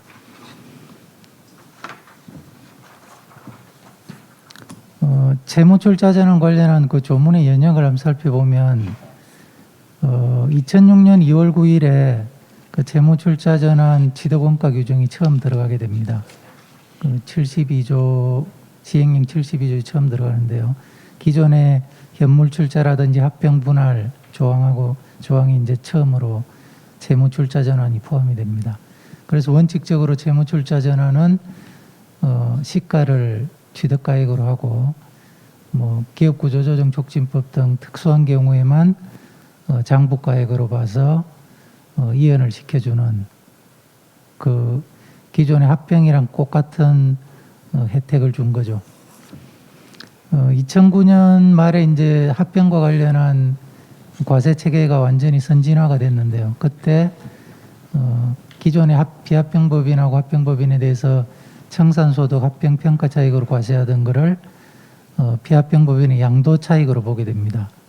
그래서 뭐 합병을 하면 그 양도 차익에 대해서 즉시 과세하는 게 맞지만 적격 합병이나 적격 분할에 대해서는 장부가액으로 승계를 해가지고 과세 이연을 해주도록 하고 있습니다. 이러한 원칙은 현물 출자에도 이제 마찬가지 적용이 됐었고요. 그 2010년 6월 8일 시행령 개정할 때 채무 출자 전환 규정은 4호의 2로 이제 별도로 규정을 하게 됐습니다. 이러한 그 연역을 좀 보고 그 다음에 그 과세 이연해 주는 그런 혜택을 이렇게 생각을 해보면 비합병법인의 주식 양도 차익을 과세 이연해 주는 그런 채무 출자 전환을 그대로 적용하는 것은 문제가 있습니다. 예를 들어서 적경합병 같은 경우에는 원활한 구조조정을 위해서 장부가액으로 봐서 발생한 손실을 대손금을 이연해 주는 게 죄송합니다. 적격합병으로 인한 양도 차익은 과세 이연해 주는 게 이제 원활한 구조조정을 위해서 필요한데요. 이 채권 출자 전환 같은 경우에는 만약에 출자 전환한 주식을 장부가액으로 봐서 발생한 그 손실을 이연해 주는 것은 사실은 채권자 입장에서 보면 바로 손실 처리를 못하니까 오히려 불리한 결과를 가져오게 됩니다. 그래서 그 출자 전환의 손실은 즉시 송금으로 인정해 주는 게 타당할 것 같고요. 반면에 그 채무법인 출자 전환으로 인한 채무 면제 이익은 바로 과세를 하는 대신에 과세 이연하는 게 원활한 회생을 위한다는 그 정책적 조세의 목적에 부합할 것 같습니다. 마지막으로 특수관계인 간의 법인에도 이제 출자 전환이 있을 건데요. 일반 채권자 역시 이제 금융기관 채권 출자 전환과 같이 채권자의 관련 손실을 즉시 인식하도록 하고 뭐 채무 면제이익은 과세 이연해 준다는 그런 기본적인 생각에는 동의를 합니다. 다만 그 법인세법상에는 이제 관계사 직업 보증에 대한 대손금을 송금으로 인정하지 않고 또 뭐 가지급금에 대해서도 이제 송금 인정을 안 해주고 있죠. 그런 걸 고려를 하면 이러한 관계회사 간의 채무 출자 전환에 대해서도 이러한 잣대를 적용하는 게 타당한지 발표자의 의견을 좀 듣고 싶습니다. 네, 이상입니다. 이동훈 박사님 토론 잘 들었습니다. 자, 한국경제연구원의 임동원 박사님 토론하시겠습니다. 예, 안녕하세요. 한국경제연구원 임동원이라고 합니다. 우선 이 코로나19 경제위기 극복을 위해서는 이 선제적으로 경쟁력이 취약한 기업이 재무조정을 통해서 자생력을 갖추도록 지원하는 것이 필요한 현재 상황에서 과세 형평성과 기업 회성의 원활을 위해서 채무의 출자전환 과세 제도의 개선 방향을 모색한 이번 연구 결과가 주는 의미가 매우 크다고 저희 기업 쪽은 생각을 하고 있습니다. 코로나19 영향의 최소화를 위해서 이 전방위적인 정책 지원도 중요하지만 경쟁력이 취약한 그 기업이 사업 재편이나 재무구조 개선을 통해 자생력을 갖추도록 제도적으로 지원하는 것도 고려할 만한 것입니다. 이번 연구 결과 중에 채권자 측면에서 대손금을 인정해 주는 방안하고 그리고 채무자 측면에서 채무 면제액의 과세 이연, 그 2월 결손금 혜택을 기업의 정상화 이후로 연장해 주는 방안은 그 부실 기업의 채권자와 채무자 입장에서 꼭 필요한 방안이라고 생각합니다.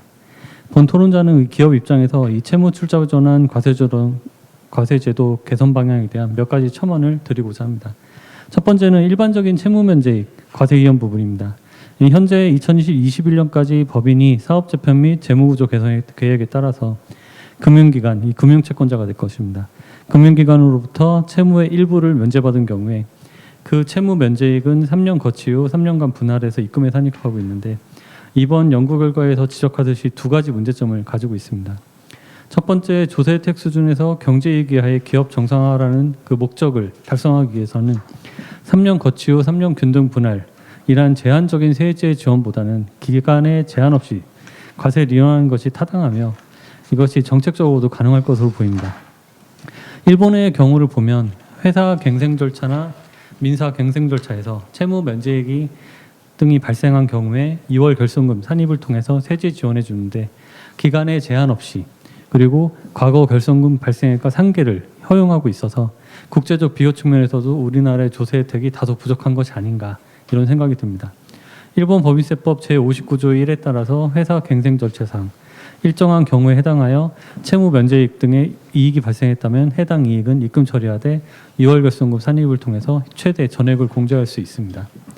두 번째, 이 채권자가 금융기관인 경우로 제한하고 있어서 채권자가 비금융기관이라면 세제 지원을 못 받고 있는 그 부분이 조세 형평성에서 측면에서 문제가 발생하고 있다고 보입니다.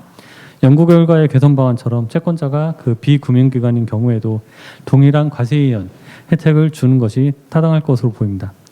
다음은 이제 그 앞서 문성원 교수님께서 말씀하신 것처럼 채무 면제가 출자 전환 수단으로 하는 것과 그리고 그냥 일반적인 기업의 채무 면제익 등이 이게 실질적으로 다르지 않은데 뭐 다를 이유도 없고요.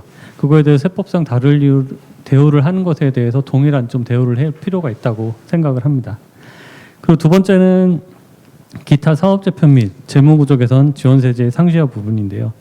조특법상 지금 현재 사업 재편 및 재무구조 개선 지원세제는 2021년 1몰로 한시적인 적용이 예정되어 있습니다.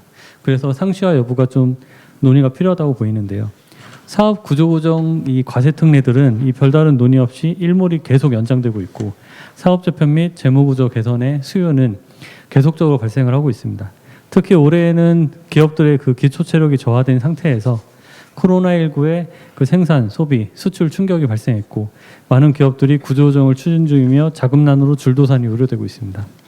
뭐 항공업, 자동차, 정유, 뭐 철강 등 대부분의 산업에서 위기 상황이 발생했고 그 대응책으로 경쟁력 있는 핵심 산업 중심으로 사업 구조를 재편해서 기업 체질을 강화할 필요 있다고 보입니다.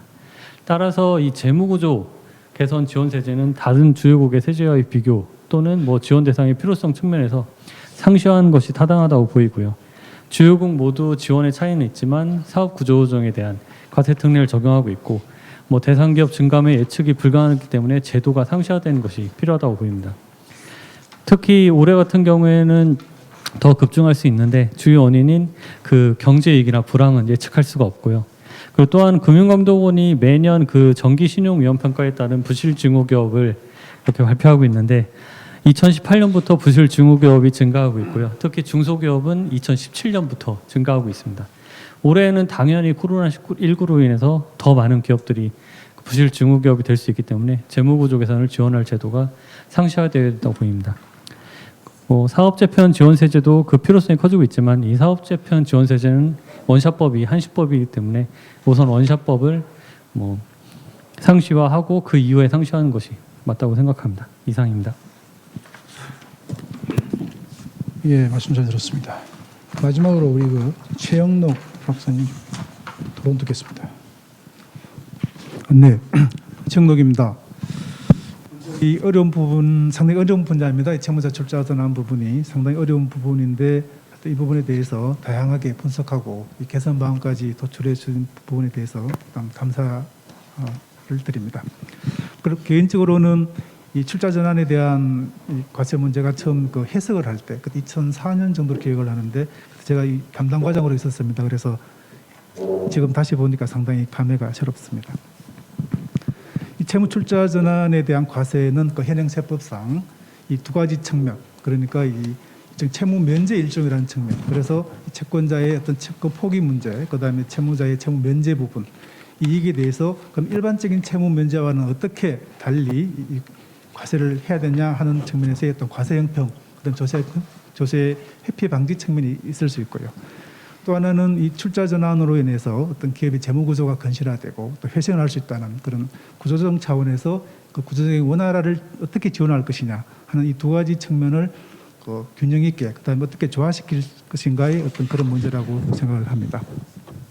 이런 방향 하에서 그 현행 과세 체계는 원칙적으로 과세를 하되 그 채권자에 대해서는 이제 채권 포기로 봐서 손비 부인하고, 그다음 채무자에 대해서는 채무 면제 이익으로 봐서 그 일정 시가를 넘는 부분에 대해서는 이제 과세를 하고 있는데, 다만 구조조정 목적의 어떤 채무 출자 전환에 대해서는 이제 과세 문제가 없도록 그 과세 이연을 하는 그런 체계를 가지고 있습니다. 먼저 그 채무자 입장에서 보면은 채무 출자 전환은 이 세법상 그 자본거래와 손익거래의 어떤 복합적 성격을 가지고 있습니다. 그래서 현행 법인세법상의 이 자본거래 부분에 대해서는 어떤 자본의 납입, 증가, 환급 이런 어떤 자본 부분에 대해서는 원칙적으로 그 입금으로 보지 않고 송금으로도 인정을 하지 않습니다. 다만 어떤 그 발행가액의 적정성과 관련해서는 이 부분이 그 주주 간의 어떤 지분 문제라든지 어떤 그 주식 가치의 변동을 초래하는 부분이 있기 때문에 상정법의 어떤 정려 문제나 법인세법상의 부당행위 차원에서 이렇게 다루고 있을 뿐입니다. 그래서 채무자의 경우에는 이제 주식 시가 초과되는 그 주식 발행 액면 초과액 부분에 대해서 원칙적 과세를 안 하게 되지만은 주식 시가를 넘는 부분은 이게 채무 면제다 이런 측면에서 이제 과세를 하고 있습니다. 다만 그 채무자 회생법에 따른 어떤 회생계획 인가를 받은 출자 전환이라든지 기초법, 규활법에 따른 여러 가지 그 특별법에 따른 구조적 목적의 출자 전환에 대해서는 그 채무 면제익 중에서 그 결손금 보전에 충당하고 남은 금액을 향후 결손금 보전에 충당할 수 있도록 해서 과세 문제가 없도록 그 출자 전환 시점에서는 과세 문제가 없도록 과세인을 허용하고 있다 하는 그런 측면이 되겠고요. 채권자 측면에서는 그 시가를 넘는 부분, 그 부분은 원칙적으로 채권 포기다. 그래서 그 일반적인 채권 포기와 동일하게 그 사업 관련성을 따져가지고 기부금이냐 아니면 특수환경에 있으면 부당행위 이런 측면을 해서 원칙적으로 그 손비를 인정하지 않겠다는 그런 입장을 가지고 있습니다. 다만 앞서 그 언급한 그런 구조적 목적의 출자 전환에 대해서는 그 주식 취득가액을 장부가액으로 해가지고 그 시점에서는 과세 문제가 생기지 않도록 이렇게 허용을 하고, 향후에 그러면 주식 처분할 때 그 처분 손실로 손비를 인정받거나 아니면 그게 기업이 정상화된 경우에 어떤 양도 차익 과세에 있어 가지고 그 부분이 그 과세가 되지 않도록 하는 그런 체계를 가지고 있습니다. 먼저 채무 면제액에 대한 과세와 관련해 가지고 현재 할증 발행만 과세가 되기 때문에 조세피 목적의 이제 액면 발행이 선호되고 있다. 그래서 시가가 액면 가격에 매달할 때 액면 발행 인정하게 되면은 자본 충실을 저해한다는 그런 측면에서 그 액면 가격과 관계없이 시가를 초과하는 모든 부분에 대해서 채무 면제로 과세를 하자는 의견을 주셨습니다. 이 부분은 이제 실질적으로 이게 채무 면제액이고 그다음에 조세회피 목적으로 이용이 많이 되고 있다 하니 이제 과세를 하는 것이 타당한 측면도 있겠습니다. 그렇지만 그럼 시가가 그 액면가액이 그 시가가 액면가액보다 낮은 경우, 그러면 이때 그러면 출자 전환할 때 발행가를 어떻게 해야 되느냐 하는 문제와 함께 좀 더 신중한 검토가 필요하지 않겠냐 이렇게 생각을 합니다. 왜냐하면 그 시가가 액면가액보다 낮은 경우에 그런 발행가액이 물론 높을수록 어떤 자본 충실에는 유리할 측면이 있겠지만은 결국 그런 부분들이 그러면 채권자의 이익을 저해하는 문제도 있고 해서 출자 전환이 용이하지 않을 것이다 하는 그런 생각이 들고요. 그다음에 이제 과세가 안 되려면은 그러면 그 발행가액을 시가대로 이렇게 액면가액보다 낮은 시가 발행을 허용을 해야 되는데 그런 부분이 아주 외외적으로 허용이 된다 하는 그런 측면을 감안할 때 좀 신중할 필요가 있지 않느냐. 그다음에 그 차익을 전액 과세하게 되면 결국은 납입 자본금에 대해서 과세를 하게 되는데 그 현행 법인세법상에 자본거래에 대해서는 원칙적으로 과세를 하지 입금으로 보지 않는 부분. 그다음에 상법에서도 우리가 법인세법에서 입금으로 보는 부분은 기본적으로 이제 상법을 근거로 하고 있습니다. 그래서 상법에서 이익여금으로 본 부분에 대해서 세법에서 어떻게 할 거냐를 따지는 부분이 있는데 이 부분은 이익여금 부분에도 해당이 되지 않기 때문에 좀 그런 측면을 좀 같이 감안을 해야 되지 않겠느냐 하는 그런 입장입니다. 근데 과세연 적용 측면에서 그 지금 저특법상의 그 구조조정법인에 대한 채무 면제액이 이제 3년같이 3년 분할 이렇게 되기 때문에 이제 4년째부터는 입금 산입돼서 기업 정상화 전에 과세되는 문제가 있다. 그다음에 금융 채권자한테만 왜 이런 혜택을 주느냐 하는 그런 의견을 주신 것 같습니다.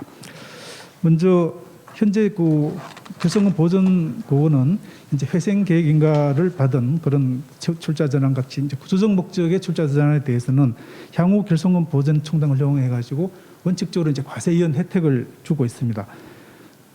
다만 이 채무 면제액이 이미 확정적으로 발생을 했는데 향후 발생할 결성금 보전 충당을 허용하게 되면 이제 과세연이 된다는 그런 게 현행 제도인데 이 기간을 특정하게 되면 예를 들면 회생 절차 종료 후에 5년간 균등 분할을 해서 입금 산입하자 이런 의견을 주셨는데 이렇게 되면 오히려 기업이 불리한 그런 사례도 발생할 수 있지 않을까 하는 그런 생각이 들고요.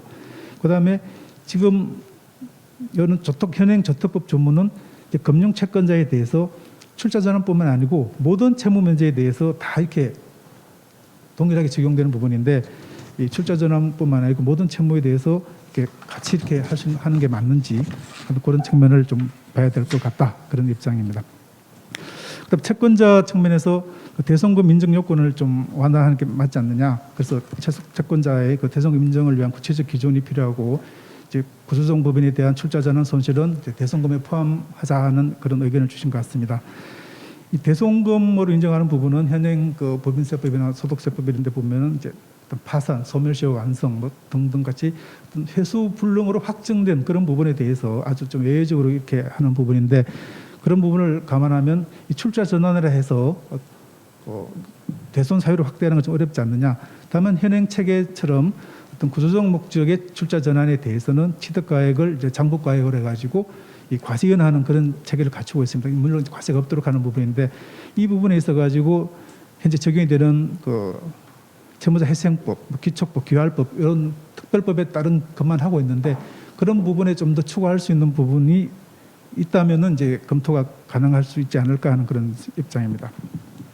근데 부가지세 대손세액공제 보완 부분에서도 이제 회생 절차 이 부분만 들어가 있는데 그 다른 회생 외 절차의 어떤 구성 부분에 대해서도 동일한 혜택을 동일하게 대손세액공제를 허용하는 게 맞지 않느냐는 그런 의견인 것 같습니다.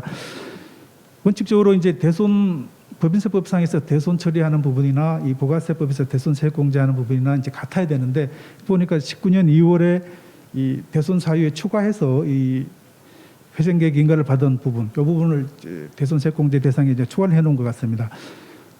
그 일관성 측면에서 이제 그럼 회생 외 절차 구조정 부분에 대해서도 동일하게 하는 게 맞기는 한 것 같은데 당시 그 추가한 사유 이런 걸 봐서 좀 더 검토를 해봐야 되겠지만은 일관적 측면에서는 동일하게 대손세액공제를 허용하는 게 맞는 것 같습니다.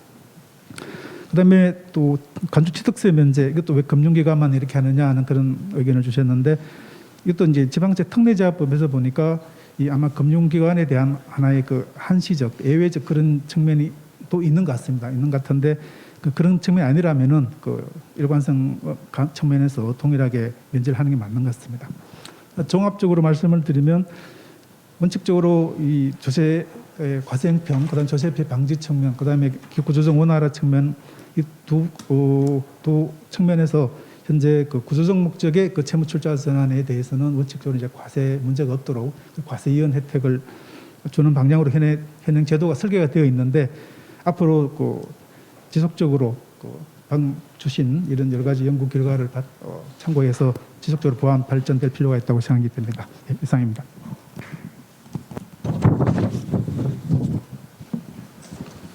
예, 우리 최영록 주장님까지 5분의 그 패널 토론을 들었습니다. 지금 아직 아무도 Q&A가 들어오고 있지 않거든요. 그래서 제가 이제 저도 한 말씀도 안 드렸기 때문에 제가 좀 한 말씀을 드리겠습니다.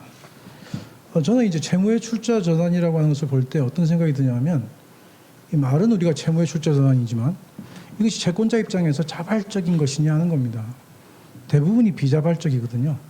그래서 이게 지금 어찌 보면 요즘 잘하는 말로 울며 겨자 먹지다. 이게 돈은 받긴 받아야 되겠는데 못 받겠는데 실제로는 이거라 주식으로도 받을래? 이럴 때 이제 주식 받는 건데요. 이럴 때 우리의 지금 현재 세법 규정에 대한 내용을 가만히 훑어보면 저는 이런 부분들을 여러 군데서 제가 발견하고 있지만 시가, 발행가, 액면가라고 하는 것이 이게 인위적으로 우리 일반적으로는 보통 회사가 정상적이면 말이죠. 액면가보다는 항상 보통 시가가 위에 있습니다. 그런데 이 정상적인 회사라면 또 시가보다는 보통 발행가가 아래에 있습니다. 그 이유는 뭐냐면 이거 지금 발행가가 만약에 시가보다 높아버리면 시장에서 사버리지 이걸 가지고 인수할 이유가 없어요. 그런데 이 경우에 만약에 이 특수한 상황에서 이 채무의 출자 전환, 다시 말하면 울며 겨자 먹기 할 때쯤 되면 이 발행가가 시가보다 높아진다는 이런 생각을 하고 있는 것이죠. 그래서 발행가가 시가보다 높은 이거는 그냥 채권자가 나름대로 이 채무를 면제해 준 거 아니냐 하는 이제 이런 생각을 하게 되는데, 제 생각에는 이런 어떤 논리보다는 아까 우리 우리 강석규 변호사님께서도 말씀하셨지만 어느 부분에 있어서는 정말은 발행가가 시가보다 이게 어찌 보면 높다는 것보다는 거기까지 정도 가는 거 정도가 가능한 일이다. 그래서 정말은 시가라고 하는 게 상당히 중요하거든요. 우리가 회계적으로도 시가가 중요하지만 우리가 이제 채무 출자할 때도 시가로 가져오는 거거든요. 시가로 가져오게 되면 그 시가와의 어떤 관계에서 우리가 이제 차익이나 차손이 생길 수 있는데 여기 우리 지금 발표문의 결론에도 그런 내용이 나오는데, 이 발행가 시가가 이게 지금 채무 면적이 아니라 채권가액과 시가의 차이가 채무 면적이다. 이게 굉장히 자연스러운 논리죠. 그래서 저는 이런 어떤 자연스러운 논리들이 우리 세법에 정말은 이게 자주 좀 보여져야 되는데, 어떨 때 보면 정말 우리 세법이 어찌 보면 좀 부자연스러운 것들이 너무 많고, 또 하나는 제가 이제 말씀드린 것 중에 명의신탁 증여의제를 하더라도 신고를 안 했다고 해서 가산세가 명의신탁 증여의제 금액보다 더 크고 이런 것들은 정말 어떨 때 보면 이거 굉장히 기계적인 어떤 액션들을 취하고 기계적인 해석을 하고 있다는 생각이 듭니다. 그래서 저는 이 채무의 출자 전환이라는 이슈가 정말은 이 구조조정에 대한 원활화라고 하는 이런 어떤 중요한 목적을 하나 가지고 있고, 또 하나의 어떤 축은 가세 형편성이라는 축이 있거든요. 그래서 이 두 가지가 정말은 어쩌면 조화롭게 가는 것이 상당히 중요한데, 제가 볼 때 이쪽이 채무 면제이기 되면 이쪽은 대손이 되어야 되는 거 아니냐. 그 논리는 당연히 대응 논리고요. 만약에 우리가 정책적인 입장에서 그 부분을 단절시킬 수도 있는 것이죠. 그래서 이런 것에 대한 단절과 연결이라고 하는 것은 상당히 중요한 정책적인 목적을 가지고 있다. 그래서 저는 반드시 이게 일치돼야 된다, 끊어져야 된다 이것은 아니고, 어떤 목적에 의해서 이게 단절될 수도 있고 연결될 수도 있는데, 그 부분에 대한 명백한 우리 정책 목표가, 정책에 대한 방향이 제시돼야 된다는 그런 생각을 좀 해봅니다. 자, 우리 지금 아직도 우리 Q&A는 들어오지 않고, 우리 패널 분들 중에서 추가적으로 또 이렇게 말씀을 더 하실 분들이 있으면 시간이 남았기 때문에 제가 좀 더 이 마이크를 드리려고 합니다. 혹시 제가 한 말씀만 조금 추가로 발표자 의견을 듣는 겸해서 한 말씀 드리겠는데요. 아까 발표자가 제일 좀 나쁘게 본 사례 중에 하나가 이제 채무 면제이익 과세를 피하기 위해서 일단 액면가로 발행했다가 곧 무상 감자를 시켜버리는 어떤 그런 경우를 드셨는데요. 우리 국제기본법에 실질과세 규정 있잖아요. 거기 보면 14조 제3항에 보면은 둘 이상의 행위나 거래를 거치는 방법으로 세법의 혜택을 부당하게 받기 위한 것으로 인정되는 경우에는 경제적 실질 내용에 따라서 연속된 하나의 거래를 한 것으로 보아서 세법을 적용한다. 이런 규정이지 않습니까? 이 규정을 적용해가지고 액면으로 발행했다가 예를 들어서 한 50% 무상 감자를 시켜버리면 그거는 엄연히 할증 발행으로 묶어서 볼 수 있을 것 같고 그런 경우에는 채무 민제이익으로 현행 규정을 가지고서도 과세를 할 수 있지 않을까 싶어서 아까 제가 발표할 때도 말씀드렸듯이 자꾸 규정의 문헌 자체를 확대하는 것보다는 이게 아주 예외적이고 의제적 규정이기 때문에 규정의 문헌은 가급적 그대로 두고 다른 오히려 실질과세 원칙 그런 걸 통해서 매우 부당한 그런 경우는 실질과세 원칙으로 규제를 하는 것이 세법의 전체적인 방향에 맞는 것이 아닌가 하는 그런 생각이 있어서 말씀드립니다. 혹시 이준교 교수님 한 말씀 하실 거 없습니까? 예, 말씀하십시오. 예, 답변도 하시고 말씀하시죠. 제가 그냥 토론자분들이 좋으신 말씀을 너무 많이 해주셔서 제가 토론자 토론 사항에 대해서 이렇게 좀 몇 가지 답변하는 식으로 이야기를 드리겠습니다. 먼저 강석규 변호사님 써주신 토론문 이야기해주신 토론문에 대해서 이게 아주 본질적인 문제여서 저도 좀 많이 좀 생각을 해봤습니다. 사실은 이게 아까 우리가 연역에서도 봤지만 주식 발행 액면 초과금이 옛날에는 그 규정만 있었거든요. 그리고 그 규정만 있었을 때는 채무의 출자 전환으로 인해서 이제 주식이 발행이 되기 때문에 그것은 이제 법 자체도 자본 거래로만 인식을 하고 있었던 겁니다. 그래서 뭐 시가가 얼마든 상관없이 채무의 출자 전환에 의해서 발행된 가액이 액면가액을 넘어가는 부분은 다 과세할 수 없는 거고 뭐 액면가액에 미달하는 부분도 다 과세할 수 없고 법이 그렇게 돼 있었는데 그 후에 이제 시행령 규정이 생기고 그 시행령이 이제 법으로 상향 입법되면서 결국 주식 채무 출자 전환으로 인해서 발행된 가액 중에서 시가를 초과하는 부분은 이제 입금에 산입하도록 하는 규정이 이제 들어오면서 결국 이제 채무의 출자 전환이 자본 거래와 손익 거래가 이제 혼합된 형태의 이제 거래로 일단은 법률은 보고 있는 거거든요.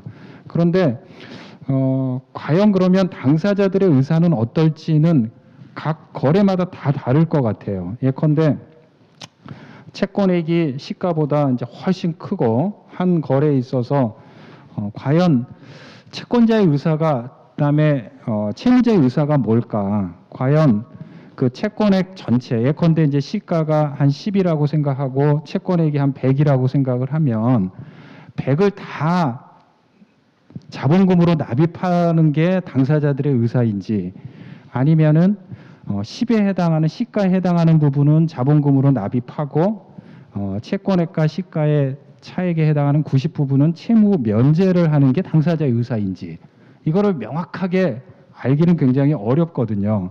그런데 아마 이제 강석규 변호사님이 써주신 거는 채권액이 다 자본으로 납입됐다는 전제 하에서 쓰신 것 같아요. 그러면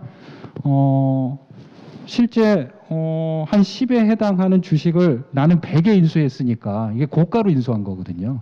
10 주식을 내가 인수하면 10만 납입을 해야 되는데 나는 100의 채권으로 납입을 해버린 거거든요. 그리고 나는 의사가 100을 채권액 100을 다 주식 대금으로 납입한다는 의사가 있는 거예요.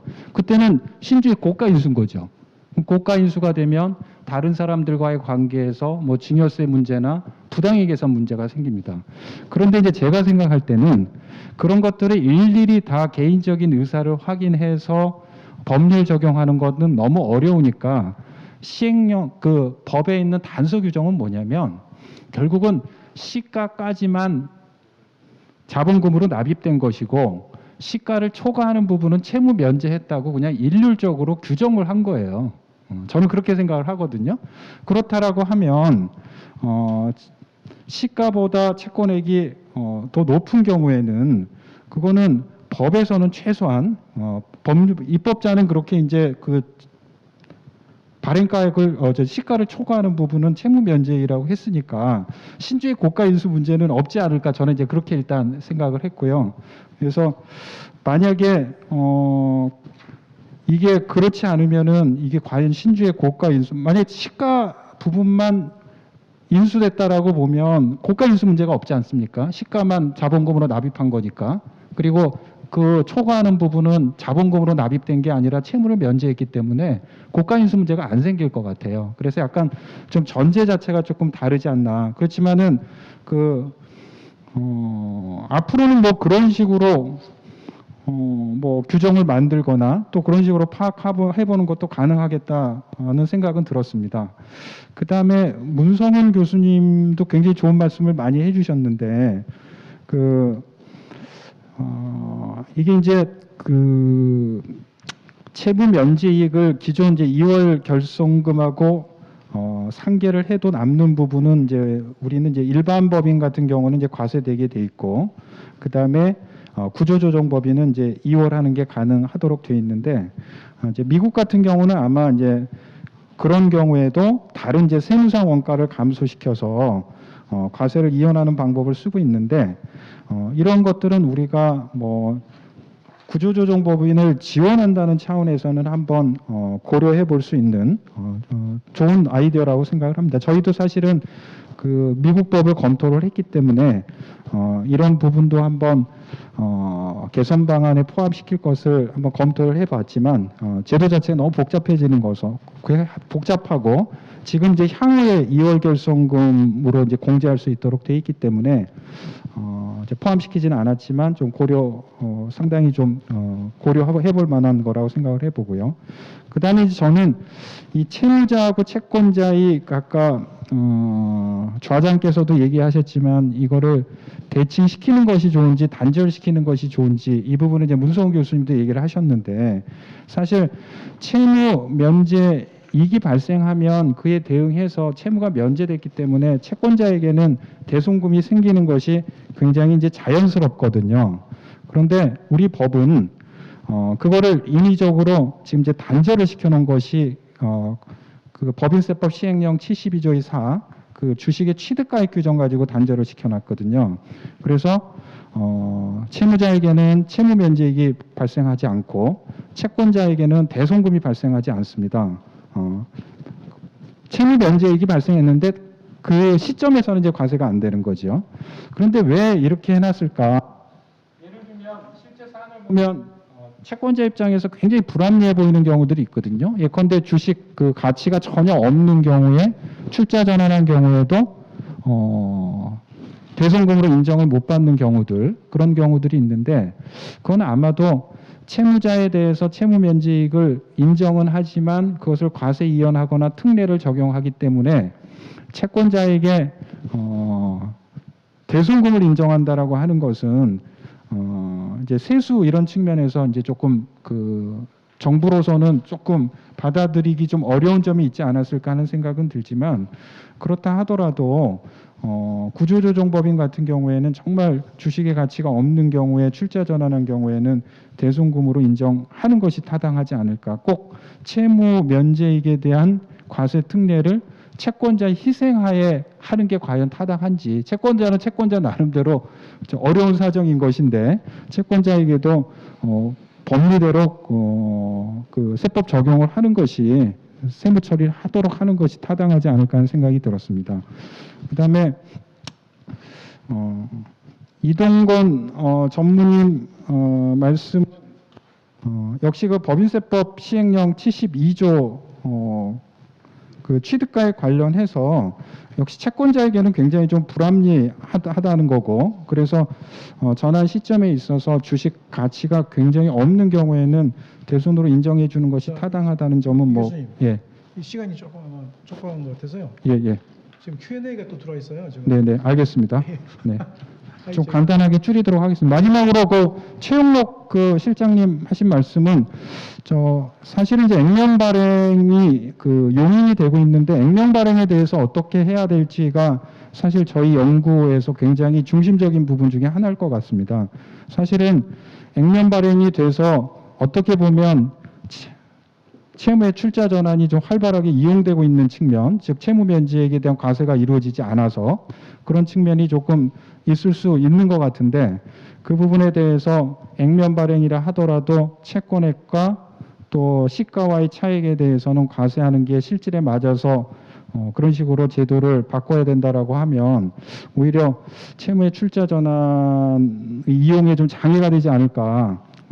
뭐 그런 지적도 상당히 설득력이 있으신 것 같아요. 근데 이제 저희가 본 것은 조금 이제 이론적인 차원에서 보면 액면 발행이라 하더라도 그 실질에 맞게 과세하는 것은 채권 가액과 그다음에 시가의 차익에 의한 것이고 그런 것들을 좀 하나 보여주는 것이 그 액면 발행한 다음에 바로 감자하는 게 이제 그런 것들에 대한 하나의 그 방증이 된다라고 볼 수 있을 것 같습니다. 네.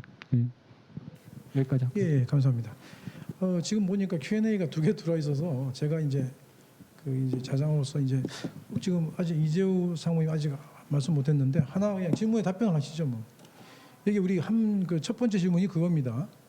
이 현행 규정에 따르면 그 파이낸셜 디스트레스 재무적인 공경 상태에 있는 기업이 아닌 경우에 이 채무법인의 변제 능력이 충분한데도 이 채무 전액을 돈으로 돌려받을 수 있는 경우에도 출자 전환에 따라 주식을 할증 발행한 경우에 시가와 발행가와의 차익이 채무 면제 이익으로서 의제되어 가세되는 결과가 발생을 하는데 이는 가세 소득 없는 곳에 가세되는 문제가 있지 않은지 의문입니다. 자, 이런 질문이 들어왔습니다. 우리 이상무님 답변. 그 개별 사안에 따라 다르긴 하겠지만 일단 저희는 기본적으로 그 시가가 그 채권 가액보다 낮은 경우에는 채무 면제 이익이 발생한다고 보고 그 부분에 대해서 그러니까 법 적용을 용이하게 하기 위한 취지라고 생각하시면 될 것 같습니다. 이제 당사자 간의 의사가 다 다를 수 있고 상황이 다를 수 있지만 기본적인 그 입법 체계는 그 채무 면제 이익에 대해서 과세를 하되 방금 말씀해 주신 예외적인 상황에 대해서는 별도의 예외 처리를 통해서 또 예외 처리에 따른 입법 과정을 통해서 좀 더 구제를 해주는 방안이 더 적절하다고 생각을 하고 있습니다. 예. 질문이 2개 들어왔는데 지금 본 시간이 없어서 1개밖에 답변을 못 하는데 한 분은 제가 잘 아는 분인데 답변을 못해서 제가 전화를 드리겠습니다. 자, 하여튼 오늘 그 우리 한국공인회계사 회와 조세정책학회가 오늘 같이 열은 이 채무의 출자 전환 관련 세미나에 대해서 발제자 2분 그리고 패널 우리 5분 정말 감사드립니다. 자, 오늘 그 코로나 형국이라서 이렇게 어려운 상태에서도 이렇게 우리 그 토론을 도와주신 스태프 여러분들도 감사드리고요. 다음에 또 한번 뵙겠습니다. 감사합니다.